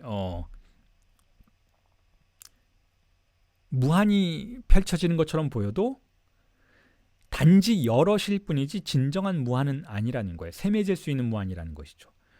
그러니까 일자가 폐지되면 전체도 폐지된다. 사유 자체가 폐지된다라는 것. 자, 그렇게 이해해 볼 수 있다라는 것이죠. 그래서 그 전체라는 개념은 여기서 셈해질 수 있는 다수, 즉 일관적 다수, 플라톤적인 의미에서의 다수, 즉 플루지어라는 표현이 거기에 대응할 수 있다라는 것이죠. 그걸 이야기하고 있어요. 자, 그리고 나서 뭐라고 이야기하는가 하면 이렇게 이야기하고 있습니다. Dès lors, il n'y a que le rien. Mais si l'on vise l'être en tant qu'être, le multiple sans un, il est exact que le non-être de l'un est cette vérité dont tout l'effet est d'établir le songe d'un multiple disséminé, sans limite. C'est à ce songe que la création de Cantor a donné la fixité d'une pensée. 번역을 하면 이렇습니다. 자, 그때부터는 무만 있게 된다. 일자가 폐지되면 이제 그때부터는 무만 있게 된다라는 거예요. 그러나 우리가 존재로서의 존재를, 자, 존재로서의 존재는 존재가 아니죠. 존재는 상황 내부에 들어온 걸 존재라고 말해요. 하지만 존재로서의 존재는 상황 내부에 이것이 들어오기 전에 무엇이었을까라는 질문을 할 때 명명될 수 있는 그 이름을 말해요. 존재의 본질적인 이름은 존재로서의 존재, l'être en tant qu'être 라는 것이죠. 자, 그것은 일자 없는 다수일 수 있다라는 거예요. 우리가 존재로서의 존재라고 말할 때는 그건 일자 없는 다수라고 겨냥될 수 있다, 표지될 수 있다, 이해될 수 있다는 것이죠. 자, 그런데 일자에 존재하지 않음이란 진리의 모든 효과로서 한계 없이 확산되는 다수에 관한 꿈을 만들어낸다는 사실은 명확하다라는 거죠. 일자가 존재하지 않으면 자, 어떤 일이 벌어지는가 하면 결국 무한한 실제가 확산되고 출현한다라는 거예요. 그게 바로 무라는 것이죠. 그리고 플라톤은 그 일자가 존재하지 않는 상태 속에서 진정한 진리의 효과로서 출현하는 무한히 확산되는 그 다수에 대해서 무라고 공백의 이름을 명명하고 멈추었는데, 자, 그런데 불현듯 지금 바디우가 칸토어 얘기를 꺼내고 있어요. 칸토어의 창조는 플라톤과는 다르게 바로 이러한 꿈에 대해서 송즈라고 하죠. 송즈, 이러한 꿈에 대해서 물러서지 않고 오히려 플라톤처럼 물러서지 않고 안으로 들어가서 그 무한히 사유될 수 있도록 고정점을 부여했다라는 거예요. 고정점을. 자, 이 칸토어와 플라톤의 이 비교가 지금 계속 진행이 될 거예요. 되고 있는데 거기에 제가 이렇게 덧붙여 볼 수 있을 것 같습니다. 우리가 흔히 그런 얘기 많이 하잖아요. 그 플라톤의 국가에서 그런 이야기가 실제로 나오죠. 플라톤이 뭐라고 이야기하는가 하면 시인들이 얘기하는 거 믿지 말라 라고 얘기하죠. 그래서 이 플라톤은 이런 언급을 두고 이제 플라톤은 아주 고리타분하고 딱딱하고 수학적이고 고전적이고 유한성의 사유만 하는 사람이다. 그래서 플라톤은 진정으로 인간의 사유를 이해하지 못한다. 뭐 이런 비판을 20세기에 많이 했었던 것이죠. 그리고 오히려 20세기에는 자, 시인의 철학이 등장을 했었던 것이고, 특히 하이데거가 그랬고 들레즈도 마찬가지였죠. 시적이고 예술적이고 묘사적인 자, 그런 철학의 세계를 펼쳐나갔었던 것이죠. 자, 그런데 그렇게 이해할 수도 있어요. 그런 관점으로 들어가서 우리가 들레즈의 철학들을 이해하고 거기서 파생될 수 있는 가치들과 가능성들을 향유할 수도 있는 것이죠. 그걸 이어받아서 그걸 유산으로 해서 또 다른 철학의 전개를 이어나갈 수도 있는 것이죠. 그런데 바디우적인 관점에서 보자면, 바디우가 지금 이렇게 얘기하고 있지 않지만 그걸 해석하는 저의 관점에서 보자면, 플라톤이 왜 도시에서 시인을 쫓아내려고 했는가 하면 바로 그 꿈에 대해서 엄밀하지 않은 용어로 묘사하기 때문에 그렇다라는 거예요. 그 꿈에 대해서, 즉 그 유한성의 바깥에 있는 세계에 대해서 엄밀하지 않은 용어로 그것을 발음하기 때문에 오히려 그 무한성을 훼손시키고 타락시킨다라고 플라톤은 생각했던 거예요. 자, 그런 방식으로 그 문장을 이해할 수 있다는 거죠. 도시에서, 플라톤에게 도시라는 건 국가이죠.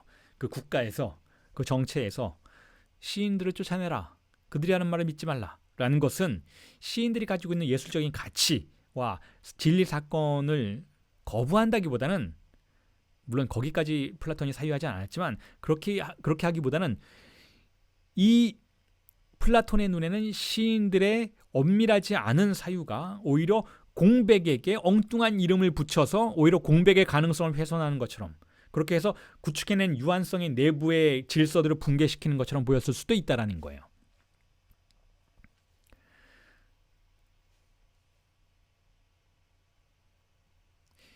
자, 그 나머지 부분들은 제가 지금까지 설명을 했던 내용이고, 그래서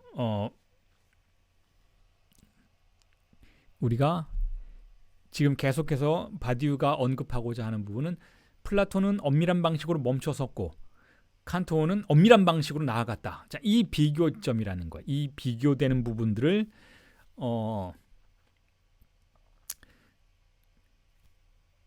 해명하려고 하는 그런 내용들로 지금 채워지고 있는데, 자, 여기서 제가 앞으로 전개될 이야기들에 대해서, 지금 이제 성찰 2가 거의 끝나가고 있는데 앞으로 전개될 이야기들에 대해서 여러분들에게 하나의 아이디어를, 제가 어쨌든 상당히 느린 방식으로, 느린 템포로 여러분들과 함께 지금 바디오의 텍스트를 읽어나가고 있으니까 여러분들이 현재에 너무 매몰되어서 앞으로 어떤 일이 벌어질지, 혹은 전체적인 구도 안에서 우리가 지금 어떤 장소에 머무르고 있는지에 대한 어떤 감각을 상실하실 수도 있을까봐, 즉 속도감을 상실하실 수도 있을까봐 조금 그 지금 당장 여기에 포함되어 있지 않은 내용이지만 이 내용과 상당히 관련이 있는 부분을 소개해드리면서 그 다음 성찰 3으로 넘어가고자 하는데, 자, 이렇습니다. 자, 지금 결국은 우리가 플라톤의 파르메니데스 편을 바디우가 해석하는 내용들을 읽으면서, 자, 이런 개념의 이미지 안으로 들어와 있어요. 즉 지금 플라톤은 유한성의 내부 안에 머물고자 한다라는 것, 그리고 유한성의 바깥은 무한성이라는 것이죠. 그리고 이 유한성의 내부 안에서 머물고자 했던 이유는 무한성을 사유할 방도가 아직 없기 때문이라는 거예요. 그러니까 상당히 엄밀한 사유 때문에, 솔직한 사유 때문에 그 안에 머물게 됐다라는 것이죠. 자, 그런 의미에선 물론 해석하기 나름이겠지만 플라톤 역시 비트겐슈타인주의자처럼 해석이 될 수 있다라는 거예요. 무한으로 나가지 않으려고 했어요.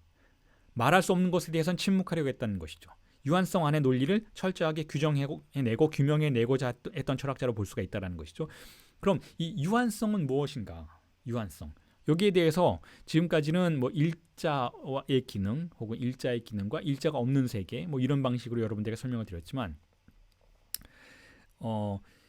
우리가 칸토를 염두에 둔다면, 그리고 수학의 역사를 염두에 둔다면, 자, 조금 다른 방식으로 지금까지 플라톤을 설명했던 내용들을 뒤집어 생각해 볼 수 있다라는 생각이 들어서 조금 간단한 수학의 내용을 여러분들에게 소개해 드리려고 해요. 이 내용은 이제 조금 뒤에 나와요, 여러분. 조금 뒤에 칸토에 대한 이야기를 바디우가 전개시켜 나갈 때 나오는 내용인데, 미리 한번 여러분들에게 말씀을 드리려고 이미지를 준비를 했는데, 자, 일단은 피타고라스와 히파소스라는 인물을 소개해 드리면서 시작을 해 보도록 하겠습니다. 자, 피타고라스는 역시 고대 그리스의 수학자이자 철학자죠. 그때는 수학, 철학 구별되지 않았어요.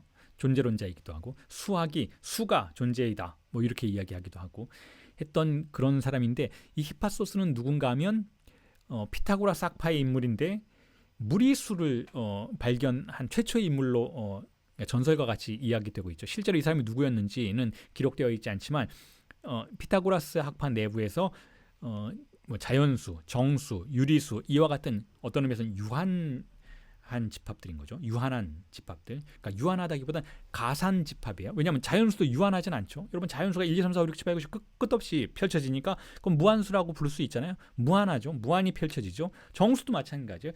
정수, 양의 정수와 음의 정수 방향으로 0을 중심으로 해서 1, 2, 3, 4, 5, 6 혹은 마이너스 1, 마이너스 2, 마이너스 3 이렇게 쭉 나가면 이것도 무한히 펼쳐나가잖아요. 정수도 그런 의미에서는 무한 집합이에요. 그리고 유리수는 여러분 다 아시죠? 분수로 표현될 수 있는 건 다 유리수예요. 2분의 1, 3분의 1, 뭐 4분의 1, 100분의 1, 100분의 200 다 유리수죠. 그런 의미에서는 사실은 이 유리수가 자연수도 포함하고 있죠. 자연수도 분수로 표현이 되니까 1은 1분의 1이잖아요. 2는 2분의 2고 다 표현이 될 수 있어요. 그러니까 유리수가 더 큰 집합이긴 하죠. 왜냐하면 자연수와 정수를 다 내부에 포함하고 있으니까. 하지만 이 유리수도 어떤 의미에서는 셈해질 수 있어요. 자, 이거 어떻게 셈해지는지는 몰랐어요. 칸토 이전에는 몰랐어요. 자, 그런데 유리수도 셈해질 수 있다는 거 좀 뒤에 보여드릴게요. 어쨌든 이 영역, 피타고라스가 믿었던 이 영역은 유한성의 영역이에요. 즉 일자가 작동하는 영역이라는 거죠. 일자가 작동한다는 건 셈해질 수 있다는 거예요. 셈해질 수 있다는 건 그 다음에 어떤 숫자가 올지를 우리가 예측할 수 있다는 거예요. 물론 무한히 전개되지만 양적으로는 무한히 전개되지만 어떤 의미에서는 셈해질 수 있다는 것이죠. 이걸 이제 칸토 이후에는 뭐라고 부르는가 하면 가산집합 또는 가부번집합이라고 불러요. 즉 셈할 수 있다는 뜻이에요. 집합이 있는데 그게 자연수의 집합이건 정수의 집합이건 유리수의 집합이건 셈해질 수 있다는 거죠. 뭐에 의해서 셈해지는가 하면 자연수의 계열로 수열로 셈해질 수 있다는 거예요. 자연수의 서수로서 셈해질 수 있다는 것이죠. 그리고 이 무리수의 세계는 예를 들면 소수점 밑으로 무한히 전개되는 그 파이가 그 대표적인 숫자죠. 파이 혹은 루트 2 같은 게 대표적인 숫자죠. 무한히 전개되어서 떨어지지가 않는 수는 무리수라고 할 수 있어요. 그렇기 때문에 그걸 분수로 만들 수가 없어요. 몇 분의 몇으로 만들 수가 없어요.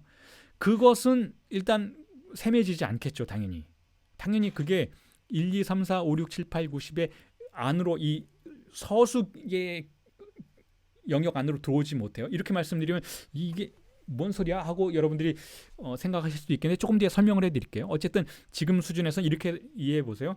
가산집합이 있고 비가산집합이 있다. 가산집합은 셈해질 수 있는 집합이다. 뭘로 셈하느냐 하면 자연수로 셈한다. 우리가 사람을 셈할 때 다 뭘 셈하든 자연수로 셈하잖아요.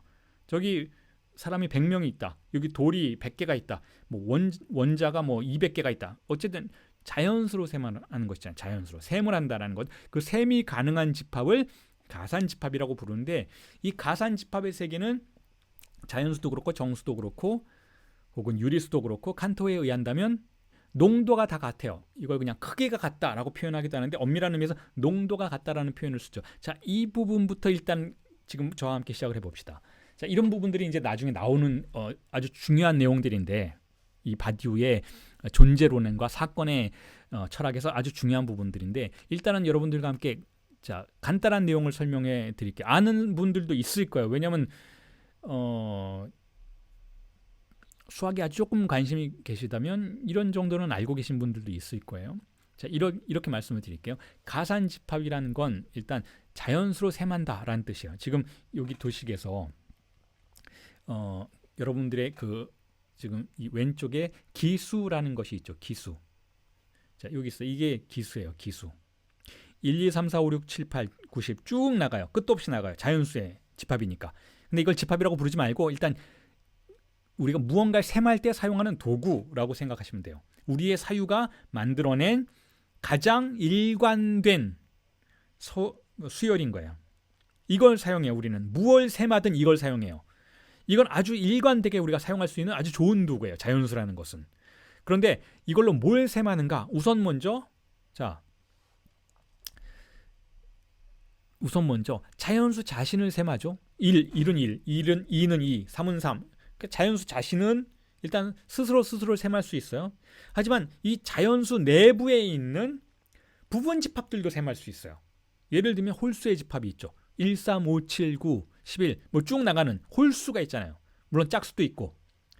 자, 그런데 재밌는 건 이게 이제 칸토 칸토와 번슈타인이라는 사람, 번슈타인인가요? 그 두 사람의 발견에 의한다면, 우리가 특히 칸토에 의존한다면 이 홀수의 크기와, 일단은 크기라고 부를게요. 이걸 농도라고 부르는데 여러분들이 이해하기 쉽게 그냥 크기라고 부를게요. 홀수의 크기와 자연수 전체의 크기가 같다라는 거예요. 왜냐? 자, 이것 때문에 전체라는 개념이 무너지기 시작하는데, 그렇기 때문에 이 부분이 전체보다 작다, 모든 부분들을 다 합한 전체가 더 항상 크다라는 고전적인 그 유클리드 기하학적인 사고가 붕괴되기 시작을 하는데, 왜 그런가 하면 뭐 아시는 분은 아시겠지만 간단해요. 자, 세마잖아요. 지금 13579라는 이 홀수의 집합을, 지금 보이시는 이 홀수의 집합을 몇 개인지 셈을 할 수가 있잖아요. 셈할 때는 어떻게 세며? 자, 1이 하나 있네. 그다음에 3이 있네. 그다음에 5가 있네. 이렇게 하나씩 대응시키죠. 1은 1에 대응시키고 2는 3에 대응시키고. 자, 우리가 셈하는 도구로서의 자연수가 있는데 그 1, 2, 3을 하나씩 대응시키는 거. 이 대응시키는 것을 전단사 함수화한다라고 불러요. 그러니까 하나가 하나에 대응하고 그것도 이것에 대응하고. 그러면 두 원소들이 이쪽에도 대응하고 이쪽으로 대응하면, 양쪽으로 다 대응하면 비양적시용이라고 부르는데 이걸 전단사 함수라고 불러요.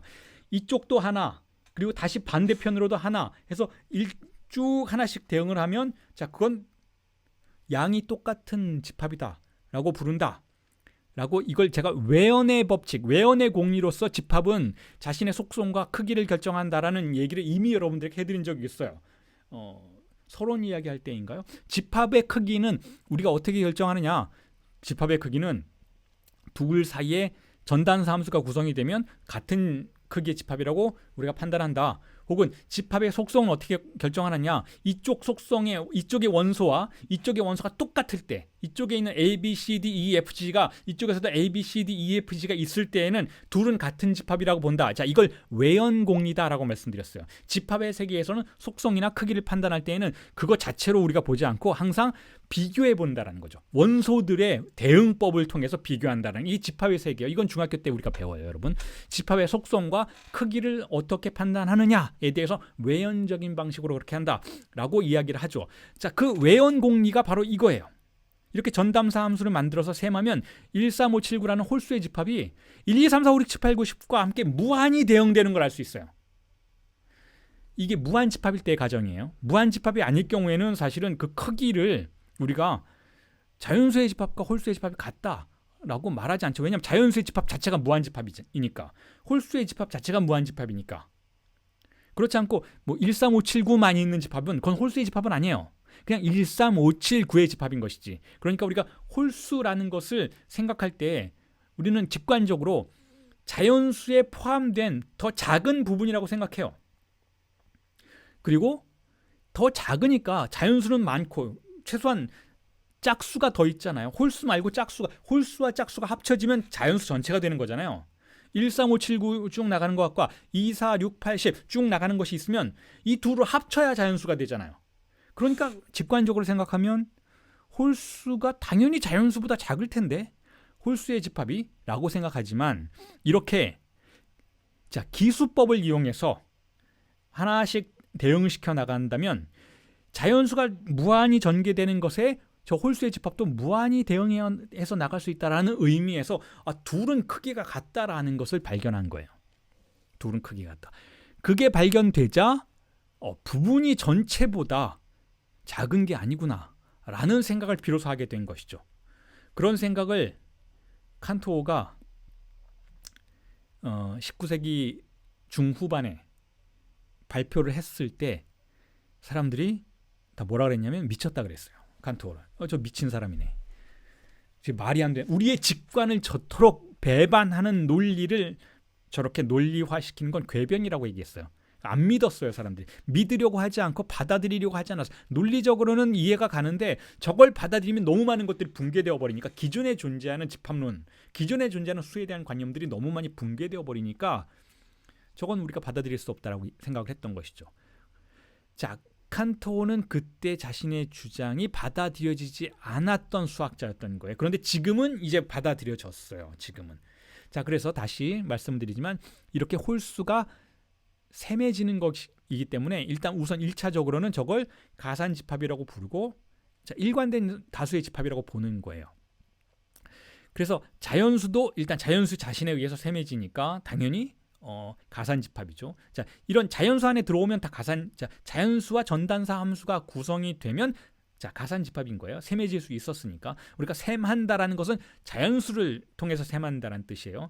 자, 그럼 정수도 셈해지죠. 정수도 홀수 셈해지는 방식과 똑같이 셈하면 되는 것이잖아요. 다시 말해 0, 일단 0을 먼저 시작해 놓고 그 다음에 1 놓고 1의 반대편에는 마이너스 1을 놓고 2 놓고 2 반대편에는 마이너스 2 놓고 그런 방식으로 이 정수라는 집합도 끝도 없이 배열할 수 있잖아요. 하지만 그 끝도 없이 배열된 걸 다시 자연수에 의해서 1, 2, 3, 4, 5, 6 이렇게 셈할 수가 있잖아요. 전단사 함수를 구성해낼 수 있잖아요. 그렇기 때문에 정수도 셈해질 수 있어요. 자, 그런데 이건 알겠는데 분수도 셈하는가? 분수는 어떻게 셈해? 라고 질문을 했을 때 칸토가 더 기발한 사고를 발명을 해내서 제시를 하죠. 자, 이렇게 하면 된다라는 거. 이렇게 하면. 자, 유리수라는 건 뭐예요? 분수로 만들 수 있는 모든 수예요. 분수로 만들 수 있는 모든 수를 자, 이렇게 배열해 볼 수 있어요. 여러분, 분수로 만들 수 있는 모든 수를 이렇게 우리가 표기해 볼 수 있다는 거죠. 먼저 분모를 변화시키면 되는 거예요. 분모가 1인. 자, 저 맨 위에 열은 분모가 1인 수예요. 분모가 1이니까 그냥 자연수 그 자체죠. 1의 1분의 1은 1이죠. 그래서 1이 적혀 있고 1분의 2는 2예요. 1분의 3은 3이에요. 그래서 분모가 일단 1인 숫자를 쭉 무한히 나열해요. 거의 자연수의 수열과 마찬가지가 되어버리죠. 자, 그 다음 줄에는 분모가 2인 걸 나열해요. 그리고 그 분자는 자연수의 수열로 쭉 나열해요. 그래서 분모가 2니까 2분의 1, 2분의 2, 2분의 3, 2분의 4 이렇게 쭉 끝도 없이 나가겠죠. 그 다음에는 분모가 3인 것, 그 다음에는 분모가 4인 것. 자, 이렇게 쭉 밑으로는 분모를 자연수의 순서대로 쭉 나열하고, 자, 이 평행으로는 분모는 같지만 분자가 자연수의 수열로 쭉 나열하는 이 양방향으로 무한한 이 도식을 만들면, 자, 유리수를 우리가 무한히 일단 펼쳐 놓은 게 돼요. 끝도 없이 그려나갈 수 있겠죠. 어쨌든 두 방향으로 무한한, 왜냐하면 분자와 분모의 방향으로 무한하게 나갈 수 있으니까. 자, 그렇게 우리는 유리수의 무한을 만들어낼 수가 있어요. 유리수의 혹은 분자의 무한집합을 만들어낼 수가 있어요. 일단 그렇게 만들어 놓고 그 시작점을 딱 집어서 이렇게 그려놓고 이걸 어떻게 자연수로 셈할 것인가, 1, 2, 3, 4, 5, 6, 7, 8, 9, 10에 번호를 붙일 수 있을 것인가를 고민했을 때, 자, 이런 방법이 간단하게 나온다라는, 칸토가 이렇게 생각한 거예요. 자, 화살표 방향대로 한번 나아가 보자라는 거죠. 1 다음에, 자, 1 다음에, 자, 1이 있어요. 1 다음에 2가 와요. 2가 와요. 그 다음에는 2분의 1로 내려가요. 2분의 1로 내려가요. 2분의 1로 내려간 다음에 다시 3분의 1로 내려가요. 3분의 1로 내려간 다음에 다시 2분의 2로 올라가요. 자, 이미 지금 유리수의 집합의 양방향의 무한성의 숫자들은 표기가 된 상태에서 화살표 방향으로만 규칙적으로 이렇게 나열한 다음에 이걸 쭉 피면 그걸 하나, 둘, 셋, 넷 셈할 수 있게 된다라는 거예요. 물론 여기서 이제 2분의 2는 2잖아요. 그러니까 이미 나온 거죠. 그러니까 이미 나온 건 건너뛰는 방식으로. 이미 나온 건 뭐 4분의 4는 예를 들어서 1이잖아요. 1은 앞에 한번 나왔어요. 그러니까 이건 그냥 건너뛰는 방식으로 쭉 나열을 하면 셈할 수 있는 방식으로 나열이 된다라는 거죠. 마치 자연수의 수열처럼 셈할 수 있는 방식으로 나열이 된다라는 거죠. 그렇기 때문에 유리수도 자연수로 셈할 수 있다라는 거죠. 자연수로 셈할 수 있는 모든 집합은, 자, 이제 칸토의 본격적인 규정들이 나오는데, 이렇게 자연수로 셈할 수 있는 모든 집합들은 다 크기가 같다라는 거예요. 왜냐하면 자연수로 셈할 수 있으니까. 무한하지만 어쨌든 자연수의 템포로 셈해 나가는 모든 집합들의 크기는 같다. 그러니까 자연수, 정수, 유리수 다 크기가 같아요. 홀수도 자연수와 크기가 같아요. 홀수도 유리수와 크기가 같아요. 짝수도 유리수의 크기가 같아요. 자, 그 모든 무한들은 자, 가산되는 무한이에요. 셈할 수 있는 무한들이에요. 그리고 그 무한들은 다 크기가 같아요. 그걸 농도가 같다라고 하고 알레프 널이라고 표기를 해요. 알레프 널, 알레프 0이라고 표기를 하죠. 즉 무한 중에 가장 작은 무한인 거예요. 그리고 그 다음에 큰 무한이 나오고요. 그 다음에 더 큰 무한이 나오고 그 무한의 세계가 이제 앞으로 펼쳐질 무한의 세계예요. 하지만 이 무한의 세계는 어쨌든 무한하지만 여전히 일자가 셈하는 기능이 작동하고 있는 영역인 것이죠. 제가 이 부분을 여러분들에게 보여드린 이유는 바로 여기까지가 플라톤적인 사고의 영역이기 때문에 그렇다라는 거예요. 칸토는 그 너머를 보고자 했다는 거예요. 칸토는 그 너머 진짜 무한, 절대적 무한으로 나아가고자 했다라는 것이죠. 거기까지 나가는 역사가 플라톤을 넘어서 우리를 무한의 진정한 세계 안으로 끌어들이는 역사라고 바디우는 판단을 하고 있는 것이죠. 그리고 거기로 우리를 이끌고 가려고 하는 게 바디우의 철학의 여정인 거예요. 자, 그리고 나서 이제 다시 바디우의 텍스트로 돌아오면 이렇습니다. 자, 그리고 나서 바디우는 성찰 3에서 본격적으로 집합론을 다루기 시작을 하죠. 제가 지금 여러분들에게 말씀드린 이런 내용들을 다루기 위해서 조금 더 토대가 되는 집합론의 내용들을 다루고자 해요. 그리고 그 집합론들이 어떤 모순을 가지고 있었기 때문에 갱신되었어야 했는지, 그 집합론의 어떤 구조가 우리의 사유의 구조로서 작동하려면 어떤 부분이 고쳐져야 하고 어떤 부분이 보강되어야 했었는지에 대한 그 역사를 다루기 시작해요. 집합론의 역사이기도 한 것이죠. 자, 그래서 그 집합론이 일단은 대상으로 하는 게 무엇인가에 대해서 언급을 하죠. 지금까지 여러분들에게 자, 다수에 대한 이야기를 했었잖아요. 물티플의 이야기를 해왔었잖아요. 그래서 플라톤은 그거를 정합적인 다수와 비정합적인 다수라는 것을 어떻게 폴라와 플레토스라는 용어로 규정을 했었는데, 철학사 안에서는 그렇게 철학의 시작과 함께 다수의 이름들이 그렇게 표현이 되어 왔었는지를 언급을 했었잖아요. 자, 지금부터는 무언가 하면 집합론에서의 다수예요. 엄밀하게 집합론에서의 다수. 자, 집합론은 뭘 대상으로 하는가? 집합론이 도구를 가지고 뭔가를 한다면 그 대상 도구는 무엇인가 하면 바로 다수라는 거예요. 다수. 다수는 결국 수죠. 다수. 그리고 이 집합론은 그 다수를 대상으로 하는데, 그 다수는 엄밀한 의미에서는 지금까지 여러분들이 말씀드렸던 것처럼 존재 그 자체는 아니라는 거예요. 하지만 존재가, 자, 우리가 집합론을 통해서 존재를 사유할 수 있다면, 집합론이라는 것은, 그 집합이라는 것은, 그 집합이 대상으로 하는 다수라는 것은 결국 존재가 자신을 드러낼 때, 현시할 때 우리에게 현시되는 토대적인 단위들이라는 거예요. 자, 조금 전이 아니고 오래전에 여러분들에게 말씀드렸잖아요. 존재는 말씀 안에서 자신을 드러낸다. 그 말씀을 하이데거는 시적인 언어로 보았지만, 자, 바디우는 그 말씀을 집합론으로 보는 거예요. 지금 접근 방법이 좀 다른 것이죠. 그럼에도 불구하고 공통점은 있죠. 둘 다 언어인 거예요. 하나는 수학의 언어이고 하나는 문학의 언어인 것이죠. 자, 지금은 우리는 수학의 언어를 통해서 존재가 어떻게 자기 자신을 드러내는지를 파악하려고 하는 것이죠. 자, 그런데 그 존재가 자신을 드러낼 때 사용하는 그 수학의 언어의 기본적인 토대의 단위가 바로 다수라는 거예요. 다수. 자, 그런데 이 다수에 대해서 혹은 이 집합에 대해서 칸토가 어떻게 생각을 했었는지, 그리고 거기에는 여전히 어떤 불확실성이, 오류들이 숨겨져 있었는지를 우선 먼저 바디우가 언급을 하고 그 다음에 그것들을 교정해 나가는 방식을 보여주고 있어요. 자, 그게 바로 이 언급입니다. 이걸 바디우가 한 이야기이지만 칸토가 어떻게 집합론을 생각을 했는지를 인용하는 방식으로, 간접 인용하는 방식으로 언급하고 있는 내용이에요. 읽어드리겠습니다. Par ensemble, on entend un groupement en un tout d'objets bien distincts de notre intuition ou de notre pensée. 번역은 이렇죠. 우리는 집합이 된 규정이에요. 칸토가 그랬다라는 거예요. 집합을 명백하게 구별되는 우리의 사유 또는 직관의 대상들의 전체가 모인 것으로 이해한다. 자, 이렇게 이야기를 했어요. 집합이 무엇인가 했을 때 집합이란 뭐냐? 집합이란 일단 구별되어야 한다는 거. 다른 것과 구별되는 무엇이고, 그리고 이건 뭐냐? 이 구별의 작용은 뭐냐? 사유의 작용이라는 거. 우리 머릿속에서 일어난다는 것이죠.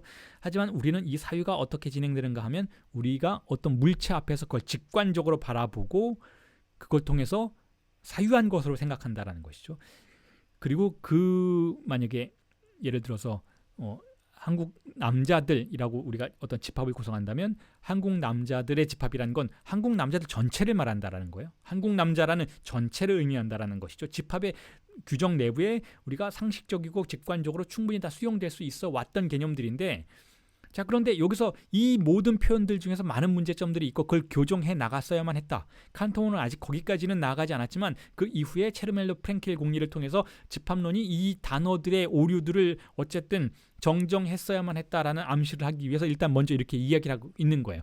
먼저 구별이라는 것 자체가 문제 제기적인 개념이라는 것이죠. 우리가 집합을 통해서 구별할 수 있다라고 이야기는 되지만 무한의 영역에 나아가면 어떤 특정한 한계 안에서 어떤 특정한 공리를 작동시키지 않으면 구별할 수 없는 것들이 발견된다라는 거죠. 그러니까 이 구별이라는 것을 우리가 집합론을 규정할 때 집합은 뭔가 구별되는 것이다. 한국 남자의 집합은 한국 여자의 집합과 구별이 딱 된다라고 이렇게 쉽게 말할 수가 없다라는 거예요. 구별이라는 개념이 그렇게 말해야 된다는 거죠. 그리고 이걸 우리는 철학적인 영역까지 끌고 들어와서 충분히 앞으로 전개될 철학 속에서 사유할 수 있어요. 구별, 너는 이 사람이 아니야 라고 말할 때, 너는 저런 사람이 아니야, 너는 이 사람이 아니야, 너의 둘은 달라, 나는 저렇게 못돼 라고 할 때 이 구별을 어떻게 이해해야 되는가에 대한 문제가 여러 가지 방식으로 제기될 수 있어요. 이 부분에 대해서 좀 뒤에 다시 한번 말씀드릴게요. 구별이라는 문제는 굉장히 철학적이고 정치적인 문제를 제기하게 된다라는 것이죠. 예를 들면 우리는 아직 그런 문제를 많이 겪고 있지는 않지만 난민 문제, 유럽이 많이 지금 여러 가지 방식으로 고통을 겪고 있잖아요. 난민은 우리와 달라라고 할 때 구별해야 되잖아요. 어디까지가 다른가? 이게 굉장히 행정적인 문제이기도 하죠. 예를 들어 난민인데 그 부모가 한국에서 일을 하고 있어요. 심지어는 세금을 냈어요. 그러니까 난민이기 때문에 어떤 종류의 그 합법적인 그런 어떤 페이퍼를 갖고 있지는 못하지만 자격을 갖고 있지는 못하지만 분명히 노동을 해서 한국 경제에 기여를 했어요. 그러면 그들은 한국인인가 아니면 구별되어야 하는가? 어떻게 구별할 수 있는가? 아니면 그들 중에 한 명이 예를 들어서 한국인과 결혼을 했어요. 결혼을 했기 때문에 결혼이라는 것을 통해서 가정을 이루었기 때문에 그것은 한국인으로 인정해야 되는가 아니면 여전히 구별되어야 되는가, 여러 가지 문제가 제기가 되죠. 우리나라는 상당히 보수적인 방식으로 구별하고 있죠. 그 구별의 문제를 조금 더 우리가, 왜냐하면 그 모든 행정적인 법들은 헌법에 기원하고 있는 것이잖아요. 그리고 헌법에서는 모든 인간은 평등하다고 규정하고 있는 것이잖아요. 그렇다면 그 행정적인 법이 기원하고 있는 헌법의 관점에서 본다면 저 난민은 우리 한국인과 구별을 지어야만 하는가, 아니면 똑같은 인간이기 때문에 인도적으로 그들을 수용해 주어야만 하는가에 대한 여러 가지 문제가 제기될 수가 있는 것이죠. 구별의 문제는 철학의 근본 문제이기도 하고 정치적인 실천에 있어서 근본 문제이기도 하고, 예를 들어서 저 사람은 남자인가 여자인가, 성적으로는 남자일 수 있지만 생물학적으로는 남자일 수 있지만 자기 자신은 여성으로 파악하고 자기 자신을 동성을 사랑하는 존재로서 파악하고 자신을 정체성을 성적으로 여성으로 인지할 수 있어 스스로. 혹은 어떤 여성이 자신은 엄밀하게 말해서 한국인이 말하는 그 여성이라는 카테고리가 안에 안 들어간다. 나는 남성을 사랑하지 않는다. 나는 동성애자이다. 하지만 당신들이 말하는 방식으로 그 구별 안으로, 즉 비정상이라는 구별 안으로 나를 집어넣고 싶지 않다라고 이야기할 때에도 구별은 근본적인 문제를 제기해요. 행정적으로는 여러 가지 방식으로 그걸 인정하지 않으려는 보수적인, 예를 들어서 게이 결혼 같은 거, 동성 결혼 같은 거 인정하지 않으려고 하지만, 만약에 그들이 헌법에 근거해서 우리도 동등한 존재이고 동등한 권리를 누릴 수 있다, 결혼뿐만 아니라 자녀를 입양하는 문제까지도 우리는 권리를 가지고 있다라는 주장을 할 때에도 저 구별이라는 문제는 근본적인 정치적이고 철학적이고 인문학적인 문제를 제기한다, 법적인 문제를 제기한다라는 것이죠. 하지만 저 구별은 똑같은 방식으로 집합론 안에서도 문제를 제기한다라는 거예요. 저 집합론 안에서의 우리가 저 구별에 대한 개념을 어떻게 이해하느냐에 따라서 이후에 파생되는 정치적인 결정으로까지 합리적인 방식으로 우리가 논증할 수 있게 된다라는 것이죠. 구별을 달리 생각해야 한다라는 거예요. 구별을 우리가 어떤 특정한 권력이 작용하는 한도 안에서만 가능한 것으로 인정한다면 구별은 본원적인 것도 아니고 원초적인 것도 아니고 기원적인 것도 아니에요. 그런 의미에서 그것은 일시적이고 실용적인 그런 구별이 만약에 작동하고 있다면 그 구별은 일시적이고 실용적인 권위만을 가지고 있을 뿐이지 인간을 규정할 수 있고 인간을 구별할 수 있는 근원적인 행정명령이나 근원적인 권력으로 작동할 수 없어야 한다는 것이죠. 자, 구별의 문제는 굉장히 거대한 문제예요. 그걸 집합론의 수준에서 하나하나 증명해 나가겠다라는 거죠. 그리고 또 이 집합론이 우리 사유의 문제인가 아니면 직관의 문제인가에 대해서도 질문을 던져야 한다는 거예요. 직관이라는 건 우리 앞에 상식적으로 맞닥뜨리고 있는 사물들, 상식적으로 맞닥뜨리고 있는 사태들이 그 자체로서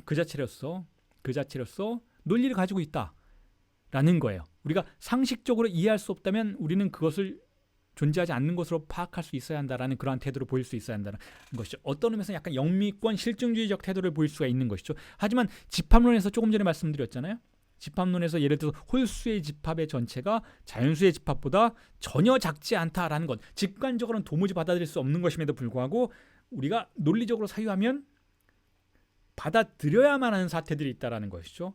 자, 그럴 때 직관이 결코 우리가 믿을 수 있는 개념이 아니다라고 우리는 다시 한번 문제를 제기해 볼 수 있는데도 불구하고 칸토는 여전히 사유 또는 직관의 대상들이라고 이야기하고 있으니까 자, 저 부분도 다시 재고되어야 하는 부분이라는 그런 암시를 하고 있는 거예요. 그리고 또한 전체가 뭐냐, 전체 집합이란 뭐냐, 전체란 건 뭐냐에 대한 문제도 조금 전에 말씀드렸던 것처럼 전체가 뭐냐에 대해서 전체라는 개념이 결국 유지될 수 없다라는 집합론의 논점들이 발견됨으로써 저 개념 자체도 문제가 될 수밖에 없게 된다라는 거죠. 그래서 우리가 존재 양화사를 쓸 때, 전체 양화사를 쓸 때에도 저 문제를 해결하기 위한 논리적 기호를 발명해낼 수밖에 없었다라는 부분을 조금 뒤에 여러분들과 함께 살펴볼 거예요. 자, 그런 문제들이 있다는 거죠. 자, 그래서 이 전체 개념에 대한 불가능성 이야기는 자, 전체라는 규정 자체가 여러분 전체라는 규정 자체가 모든 집합들을 다 포함한 전체를 말해요.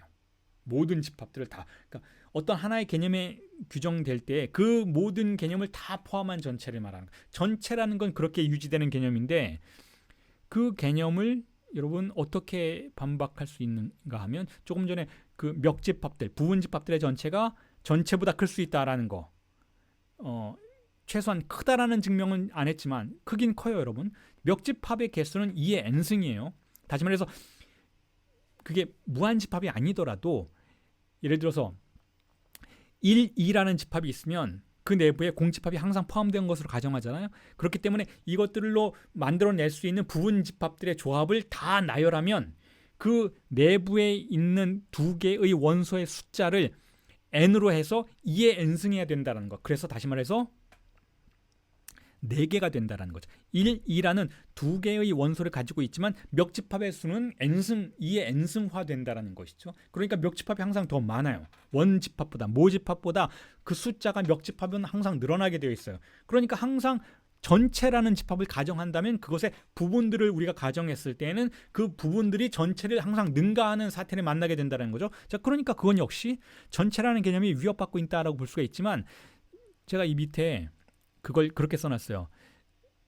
자, X라는 집합이 있을 때 여기에 카드라고 쓴 건 카디널 넘버라는 뜻이에요. 그러니까 기수라는 뜻이죠.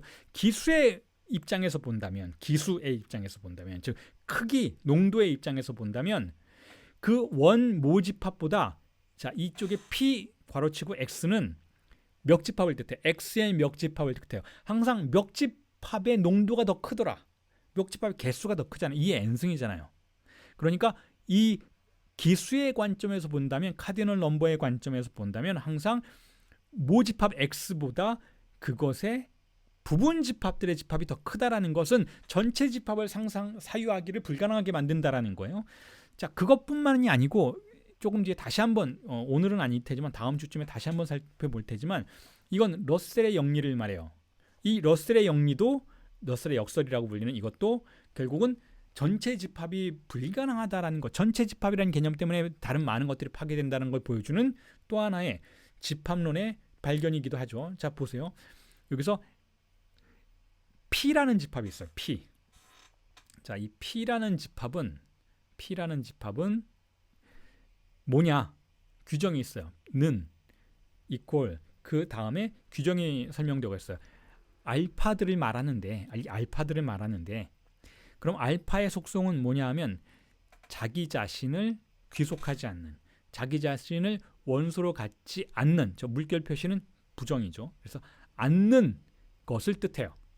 그러니까 자기 자신을 원소로 갖지 않는 집합들이 있을 거 아니에요, 여러분? 그런 속성을 가지고 있잖아요. 자기 자신을 원소로 갖지 않는 집합 굉장히 많죠. 자, 이거 칸토 공부할 때, 그리고 바디우 이 존재와 사건 공부할 때 항상 필요하기 때문에 이 러셀의 역설이라는 개념을 여러분들이 숙지하셨으면 좋겠는데, 자, 지금 귀속관계라는 것은 집합을 구성하는 기본적인 관계예요. 기본적인 관계. 귀속된다라는 것은 원소가 된다라는 것이죠. 그 귀속관계로 구성된 집합, 굉장히 간단한 거 하나만 제시를 해보면 이렇습니다. 자, 한국인의 집합 분명히 있죠. 한국인의 집합이라는 게 가정될 수 있죠. 충분히 직관적으로도 그렇고 합리적으로도 그렇고 한국인의 집합이라는 거 우리가 충분히 구성해낼 수가 있어요. 이거 구성 못하면 한국의 행정제도가 마비되어 버려요. 누가 한국인의 집합 안으로 들어오는지 우리가 판단을 못하면 그때부터는 비자를 내줄 수도 없고 외국인을 받을 수도 없어요. 그리고 세금을 거둘 수도 없어요. 혹은 징집을 할 수도 없어요. 전쟁이 나면 누가 한국 사람인지 아닌지 알 수가 없잖아요. 싸울 수도 없어요. 심지어는 한국인이 아니라면 전쟁이 났을 때, 북한과 전쟁이 났을 때 적군은 한국인이 아닌 군대에서 싸우고 있는 사람들이잖아요. 누가 적군인지도 몰라요. 한국인이라는 집합은 자, 충분히 구성될 수 있고 필요한 집합이죠. 그런데 이 한국인이라는 집합의 속성은 일단 여러 가지가 있겠죠. 뭐 한국에 사는 사람, 뭐 한국에서 태어난 사람, 합법적인 어떤 증서를 받은 사람, 어쨌든 여러 가지가 있잖아요. 근데 한국인이라는 집합의 속성이 이런 것도 있어요. 자기 자신을 원소로 하지 않는다라는 속성도 있어요. 그게 무슨 뜻인가 하면 한국인에는 백상현도 있고 누구도 있고 다 있잖아요. 문재인도 있고 윤석열도 있고 다 한국인이에요. 한국인이라는 집합 안에 원소로서 들어가 있어요. 하지만 한국인은 그 원소 안에 없잖아요. 물론 어떤 사람이 이름을 성이 한씨고 이름을 국인이라고 질 수도 있어요. 그럼 한국인이 되죠. 자, 그러면 그 사람은 그 원소 안에 들어가요. 하지만 그 사람을 뜻하는 건 아니잖아요. 우리가 직관적으로 생각했을 때 한국인의 집합은 그 한국인이라는 이름을 갖고 있는 그 사람을 말하는 건 아니잖아요. 그런데 사실 한국인이라는 이름이 존재한다면 한씨이고 이름이 국인이라는 이름이 존재한다면 사실 모순이 발생하기는 해요. 자, 그렇지 않다고 가정을 한다면, 그런 이름이 없다라고 가정한다면 한국인이라는 집합의 속성은 일단 자기 자신은 원소로 하지 않아요. 굉장히 간단하죠. 그러니까 이거는 한씨, 국인이라는 이름이 한씨 때문에 조금 이게 위험해지는 집합이기는 하네요. 그러면 이렇게 얘기하죠. 자연수의 집합. 자, 그건 자기 자신을 원소로 하잖아요. 자연수의 집합의 원소는 뭐예요? 1도 있고 2도 있고 3도 있고 4도 있고 쭉 나가요. 하지만 자연수라는 그 개념은 그 안에 없죠. 그 단어는 그 안에 없어요. 그러니까 자연수의 집합은 자기 자신을 원소로 하지 않아요. 그러니까 자, 저 P라는 집합들의 속성 안에 들어가죠.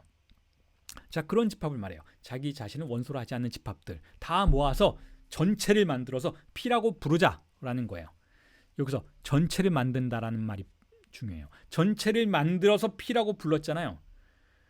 근데 P도 집합이잖아요. 그러니까 자연수의 집합이 있잖아요. 하지만 자연수도 집합이죠. 자연수는 다른 집합의 원소가 되잖아요. 그런데 만약에 그게 끝점이라고 생각해 보세요. 이 P가 끝점이에요. 저런 속성을 가질 수 있는 궁극점이에요. 자기 자신을 원소로 갖지 않는 모든 집합들을 다 모아놓은 끝점이에요. 저 P가 전체 집합이라는 것이죠. 끝점이에요. 더 이상의 전체가, 더 이상 큰 건 없어요. 그거보다. 그 개념 안에선 저 P가 끝이에요. 자, 그런 전체 집합을 가정할 때 여러분 다 아시는 러셀의 역설이 발생하죠. 저 P는 그러면 P라는 집합은 자기 자신에 속하느냐 안 속하느냐 라는 문제가 발생해요. 만약에 P라는 게 저 P라는 집합이 자신들의 원소에 대해서 적용했던 그 속성을 스스로에게 적용시키면 예를 들어서 두 가지가 가능하겠죠. 자신에게 속하는 집합이거나 아니거나. 자, 이 기준으로 바라볼 땐 모든 집합이 둘 중에 하나인 거잖아요. 자신에게 속하는 집합이거나 아닌 집합이거나. 그럼 P도 그 속성에 의해서 판단이 될 수가 있겠죠. 그러면 P가 만약에 자신에게 속하지 않는 집합이다라고 한다면 뭐가 돼요? 자신의 속성 그 자체가 되잖아요. 저 여기 보이잖아요. 이 속성 안으로 들어가 버리죠. 그러니까 자신의 속성 안으로 들어가요. 자기 자신이 자신의 원소가 되어버려요. 근데 자기 자신이 자신의 원소가 되는 순간 어떤 규정을 적용받게 되나요? 자신의 원소가 되지 말아야 하는 것이죠. 이해가 가시죠? 그렇게 어렵진 않은데 좀 복잡할 뿐이에요. 즉, 다시 말해서 자기 자신에게 원소가 되지 않는 집합의 전체를 가정하는 순간 모순이 발생해서 집합이 붕괴되기 시작한다는 거예요. 그런 의미에서도 자, 전체라는 개념이 집합론 안에서 문제를 제기한다는 것이죠.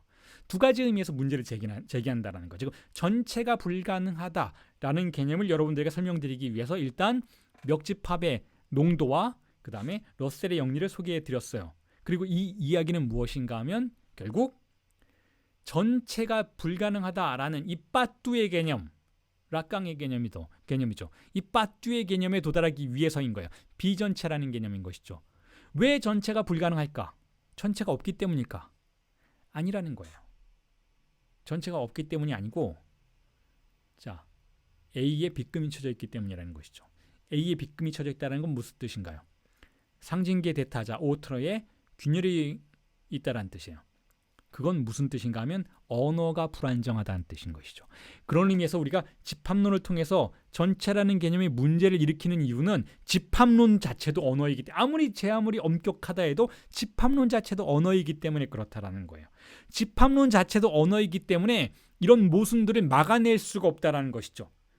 그래서 앞으로 전개될 내용에서는 수학자들이 그렇다면 공리를 만들자. 한계를 만들자. 체르멜러 프랭켈 공리라는 것은 그 집합론이라는 사유가 전개될 때 이 언어 자체가 완벽하지 않으니 한계 안에서만 작동하도록 하는 약속을 맺자라는 뜻이라는 것이죠. 자, 그런 의미에서 칸토 이후에 체르멜러 프랭켈이 등장했던 이유는 이 언어의 불완전성을 보완하고 이 불완전한 언어가 너무 멀리 가는 것을 제한하기 위해서 만들어진 제약들이라는 것이죠. 그 제약의 언어를 일단 인정을 해야, 제약의 언어를 인정해야 우리가 그 안에서 어떻게 존재가 자신을 현시하는지를 합리적인 방식으로 파악할 수가 있어요. 왜냐하면 이 안에서 우리가 존재를 파악하려는 방식 자체는 증명하는 방식이에요.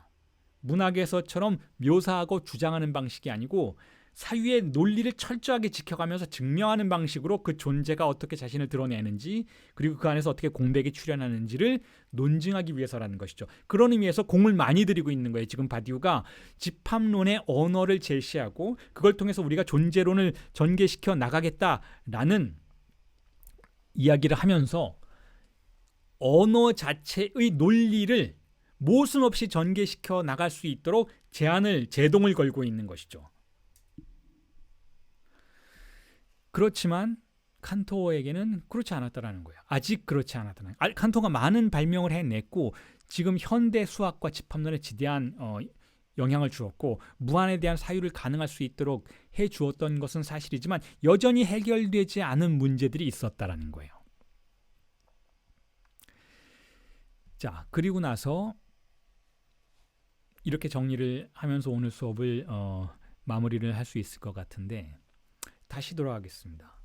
자, 파르메니데스의 플라톤이 적었던 파르메니데스의 텍스트에서 우리가 가장 주목해 볼 수 있는 것은 조금 전에는 공백의 이름을 명명했고 공백을 두려워하는 마음을 플라톤이 표현했던 자, 이런 부분들이기도 하지만 어쨌든 사유가 곧 존재다라는 명제예요. 사유가 곧 존재다라는 명제는 이렇게 뒤집혀서 생각해 볼 수가 있어요. 진정한 사유라면 존재에 가닿을 수 있어야 한다는 거예요. 진정한 사유라면. 그리고 존재에 가닿을 수 있는 사유가 무엇인지를 바디우는 찾아 나섰던 거죠. 진정한 존재에 가닿을 수 있는 언어가 어떤 것이 있을까? 자, 존재가 자신을 표현하는 방식은 여러 가지예요. 하지만 그건 미혹의 방식이기도 하죠. 우리가 일상생활을 하면서 만날 수 있는 다양한 존재들은 결국 이 세계를 지배하고 있는 언어를 빌어서 자신을 표현하고 있어요. 여러분들도 마찬가지죠. 여러분들이란 현 존재를 이 생활 공간 안에서, 이 세계 안에서 표현하는 방식은 이 세계가 지배하고 있는, 이 세계를 지배하고 있는 언어를 통해서예요. 자, 그 언어를 통해서 우리는 빌어서 우리 자신을 표현할 수밖에 없기 때문에 우리의 존재는 항상 왜곡되게 되어 있어요. 우리의 존재는 항상 굴절작용 안으로 들어가게 되어 있다는 것이죠. 내가 원하지 않음에도 불구하고 나의 존재는 그러한 방식으로 표현되는 경우가 대부분이라는 거예요. 자, 그래서 앞으로 전개될 많은 내용 중에서는 우리의 존재가 이 권력작용 안에서 스스로를 드러낼 때 어떻게 왜곡되는지에 대한 부분이 많이 다루어질 거예요. 바디우가 그 부분에 대해서 집중을 하죠. 하지만 또한 집합론의 아주 근본적인 구조들을 탐사함으로써 우리가 왜곡되지 않는 방식으로 존재가 처음으로 자신을 드러내는 지점은 어디인지도 파악할 수 있어야 한다는 것이죠. 진정한 사유라면 거기에 가닿을 수 있어야 한다라는 의미로 사유가 곧 존재다라는 명제를 이해해 볼 수 있다는 거예요. 그러기 위해서는 집합의 근본적인 구조를 아주 철학적인 마인드를 통해서 분석해낼 수 있어야 한다는 것이죠. 자, 그게 바로 집합은 무엇인가에 대한 바디우의 설명이 시작되는 지점이기도 하고 이유이기도 해요. 집합이 무엇인지를 바디우는 아주 정교하고 그 어떤 철학자, 그 어떤 수학자보다 엄밀한 방식으로 해명을 하려고 하는데, 여러분 그 유튜브에도 많이 나와 있어요. 제 수업 이렇게 진행이 되면 여러분들 중에는 이제 이거 러셀의 영리 잘 모르겠어, 혹은 칸토 이 가부번 집합, 가산 집합 이런 개념은 아직은 명백하지 않으니까 유튜브에 도움을 좀 받아야지, 그러면서 유튜브에선 여러 가지 수학에 관련된 그 컨텐츠들을 검색해 보실 수도 있어요. 저도 수학이 전공이 아니기 때문에 유튜브에 그런 컨텐츠들의 도움을 받기도 하죠. 자, 그런데 그 컨텐츠들을 보면은 여러분들이 느끼실 거예요. 바디우보다 엄밀하지 않다라고 여러분들은 생각하실 수 있어요. 다시 말해서 수학자라고는 하지만, 혹은 심지어는 뭐 그 수능 수학 강의하시는 분들은 머리에 쏙쏙 들어오는 수학 설명들을 해주시고는 있지만, 뭐 수리 논리 하는 분들은 사실은 집합이 무엇인지, 수가 무엇인지에서 근본적인 철학적인 질문들도 가끔 던지시잖아요. 자, 그럼에도 불구하고 제대로 이해를 못하고 있다는 느낌을 받게 되실 거예요. 하지만 바디우를 따라서 여러분들이 저의 강의를 들으시면 이 집합이란 개념을 이렇게 이해할 수 있어야 하는구나 라는 감을 잡게 되신다라는 것이죠. 굉장히 엄밀한 방식으로 이 수학적인 전제들을 하나하나 해명해 나가고 있어요. 왜 집합이란 개념이 설정이 되었을까? 왜 집합이 필요할까? 집합이라는 규정이 왜 그렇게 수학 전체를 지탱하고 있는 토대라고 생각을 하는 것일까에 대한 그런 아이디어들을 우리가 갖게 되는데, 그 첫 번째 개념으로 바디우가 자, 이걸 제시하고 있어요. 뭐 다 아시는 것이겠지만 저와 함께 한번 살펴보면서 오늘 강의를 정리를 해보죠. 자, 여기 제가 적어놨어요. 자, 여기서 보통 바디우가 텍스트에서 그리스 알파벳을 써요. 그리스 알파벳을 쓰는 이유는 바디우는 프랑스어를 하니까 프랑스어 알파벳과 혼동이 되지 않도록 하기 위해서 그리스 알파벳을 쓰죠. 자, 그래서 일단 저도 그걸 따라서 그리스 알파벳을 썼어요. 자, 이렇게 사람 인자 모양의 이것, 거꾸로 세워지는 사람 인자 모양의 이것은 그리스 알파벳에서 람다예요. 람다. 앞으로 자주 나올 테니까 이 기본적인 그리스 알파벳은 여러분들이 외워두셨으면 좋겠어요. 그리고 이 A처럼 생긴 것을 조금 전에도 읽어드렸지만 알파예요. 알파.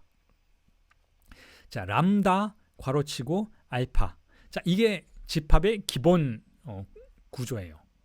함수 구조죠. 함수 구조.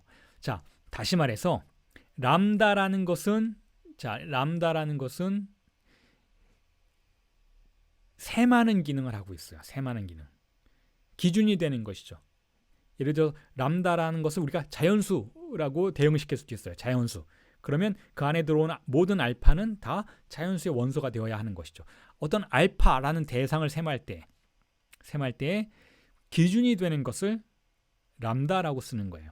자, 그리고 이 기호식이 집합의 근본 구조예요. 집합의 근본 구조.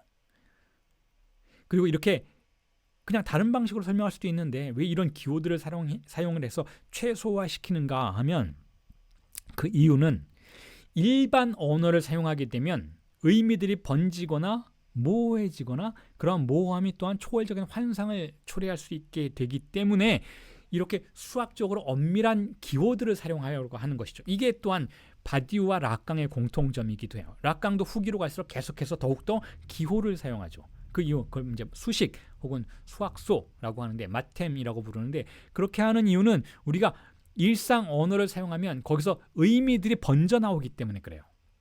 의미들이 하나의 단어 안에서도 번져 나오지만 다른 어떤 단어와 만나느냐에 따라서 의도치 않은 모호한 번짐들을 파생시키기 때문에 그렇다라는 것이죠. 그래서 일상 언어를 사용하지 않고 수학도 그렇고 바디우의 존재론도 그렇고 락강의 정신분석의 이론도 그렇고 수식을 사용해요. 자, 그 수식에 우리가 집합을 규정할 때 기본이 되는 것이 바로 람다 괄호 알파라는 거예요.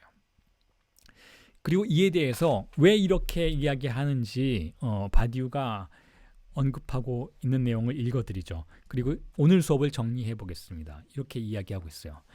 Les équivoques de validation que impliquent les bords flous du langage naturel.